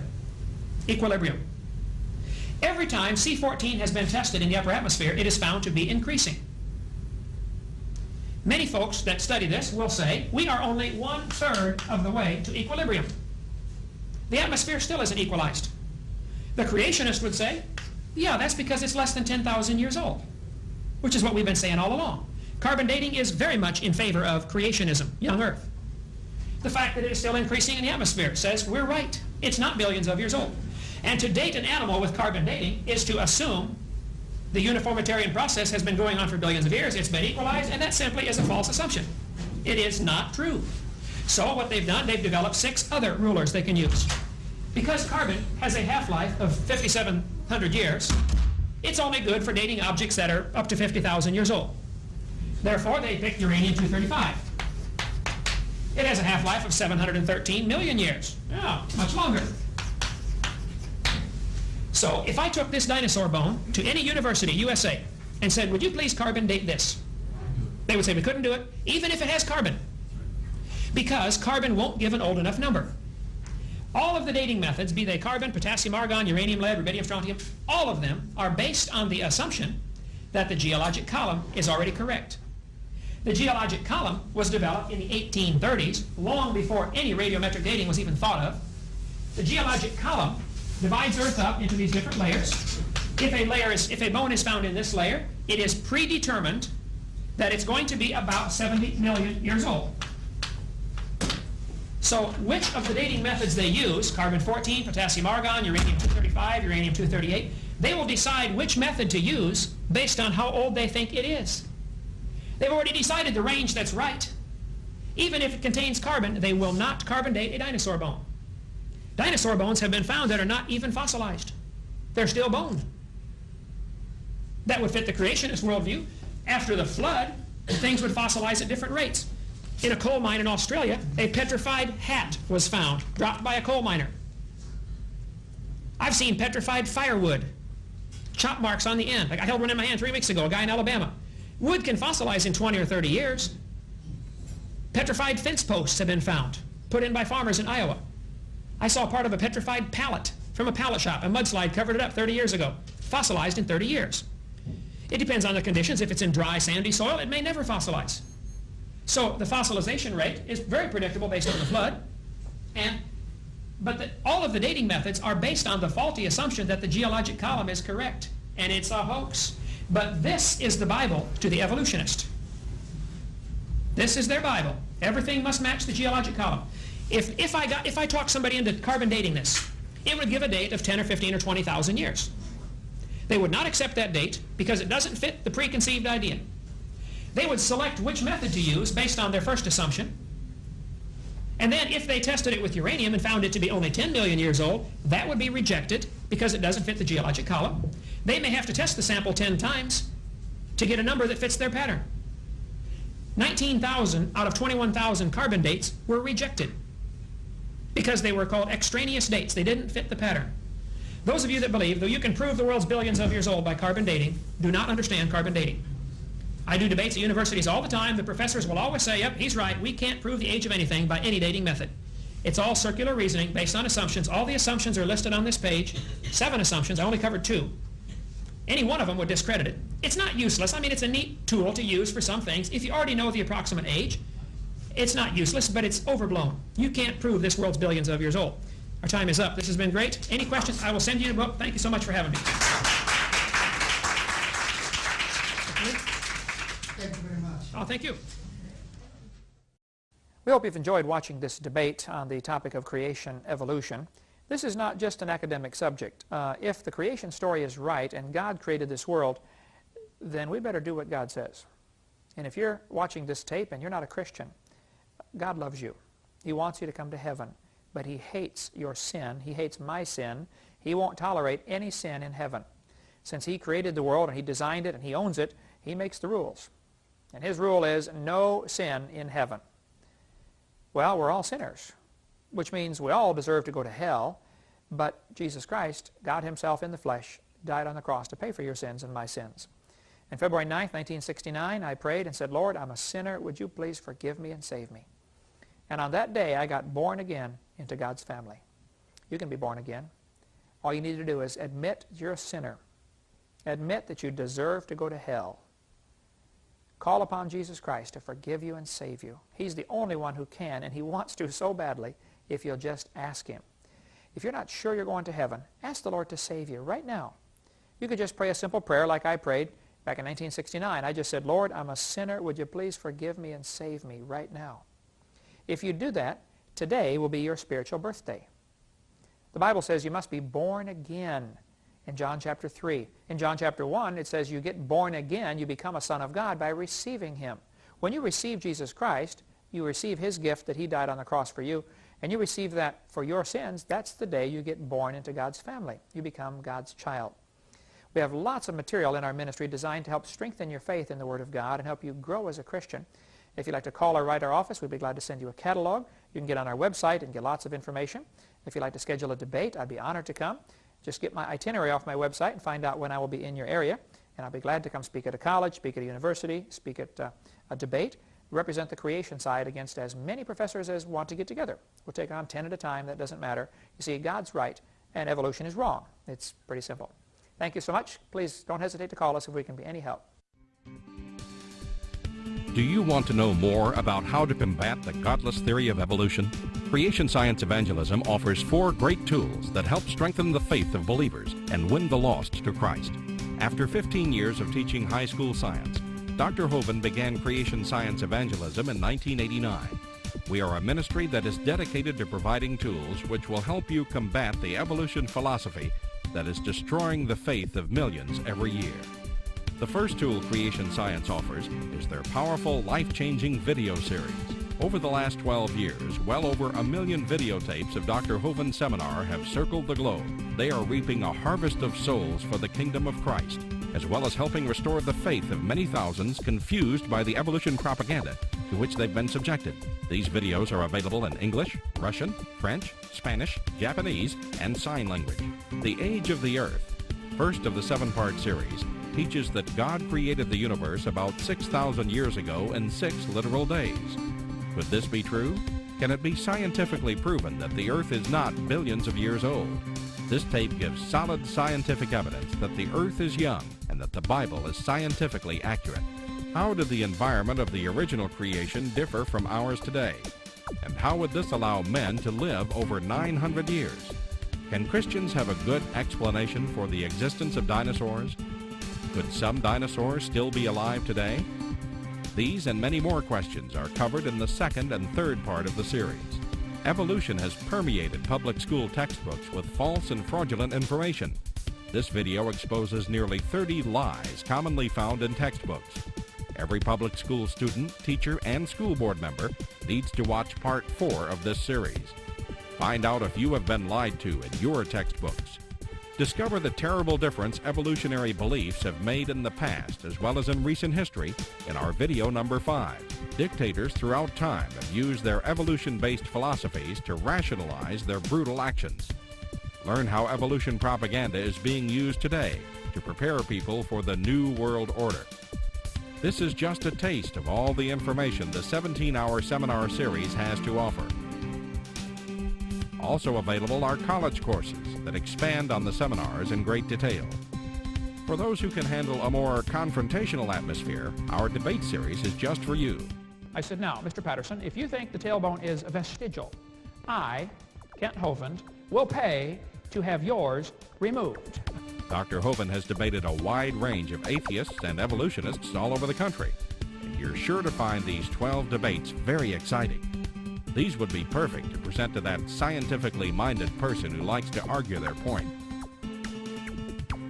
Our topical series includes exciting topics like why evolution is stupid, public school presentation, children's video about dinosaurs, the Bible and health, Leviathan, the fire-breathing dragon, and many more.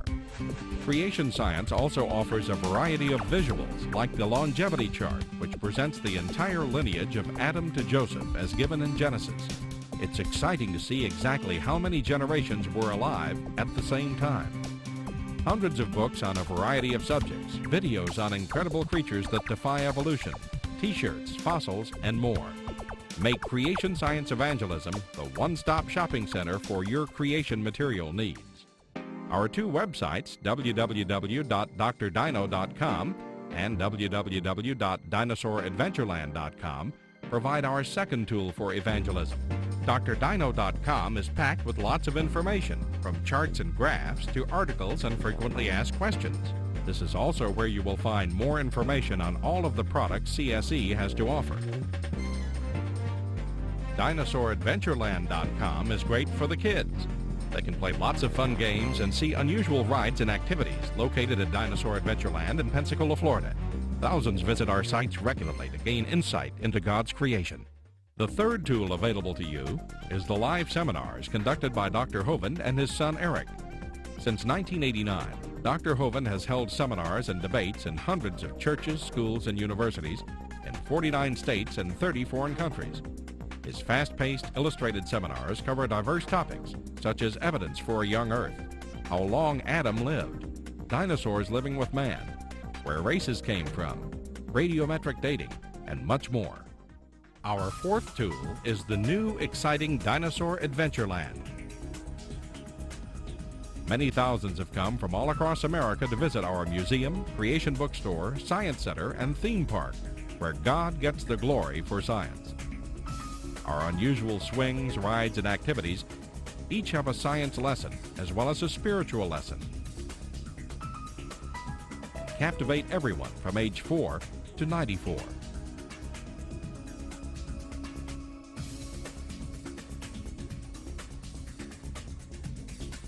To order material, find out how to schedule a seminar at your church, or get more information about Dinosaur Adventureland, write to us at Creation Science Evangelism, 29 Cummings Road, Pensacola, Florida, 32503.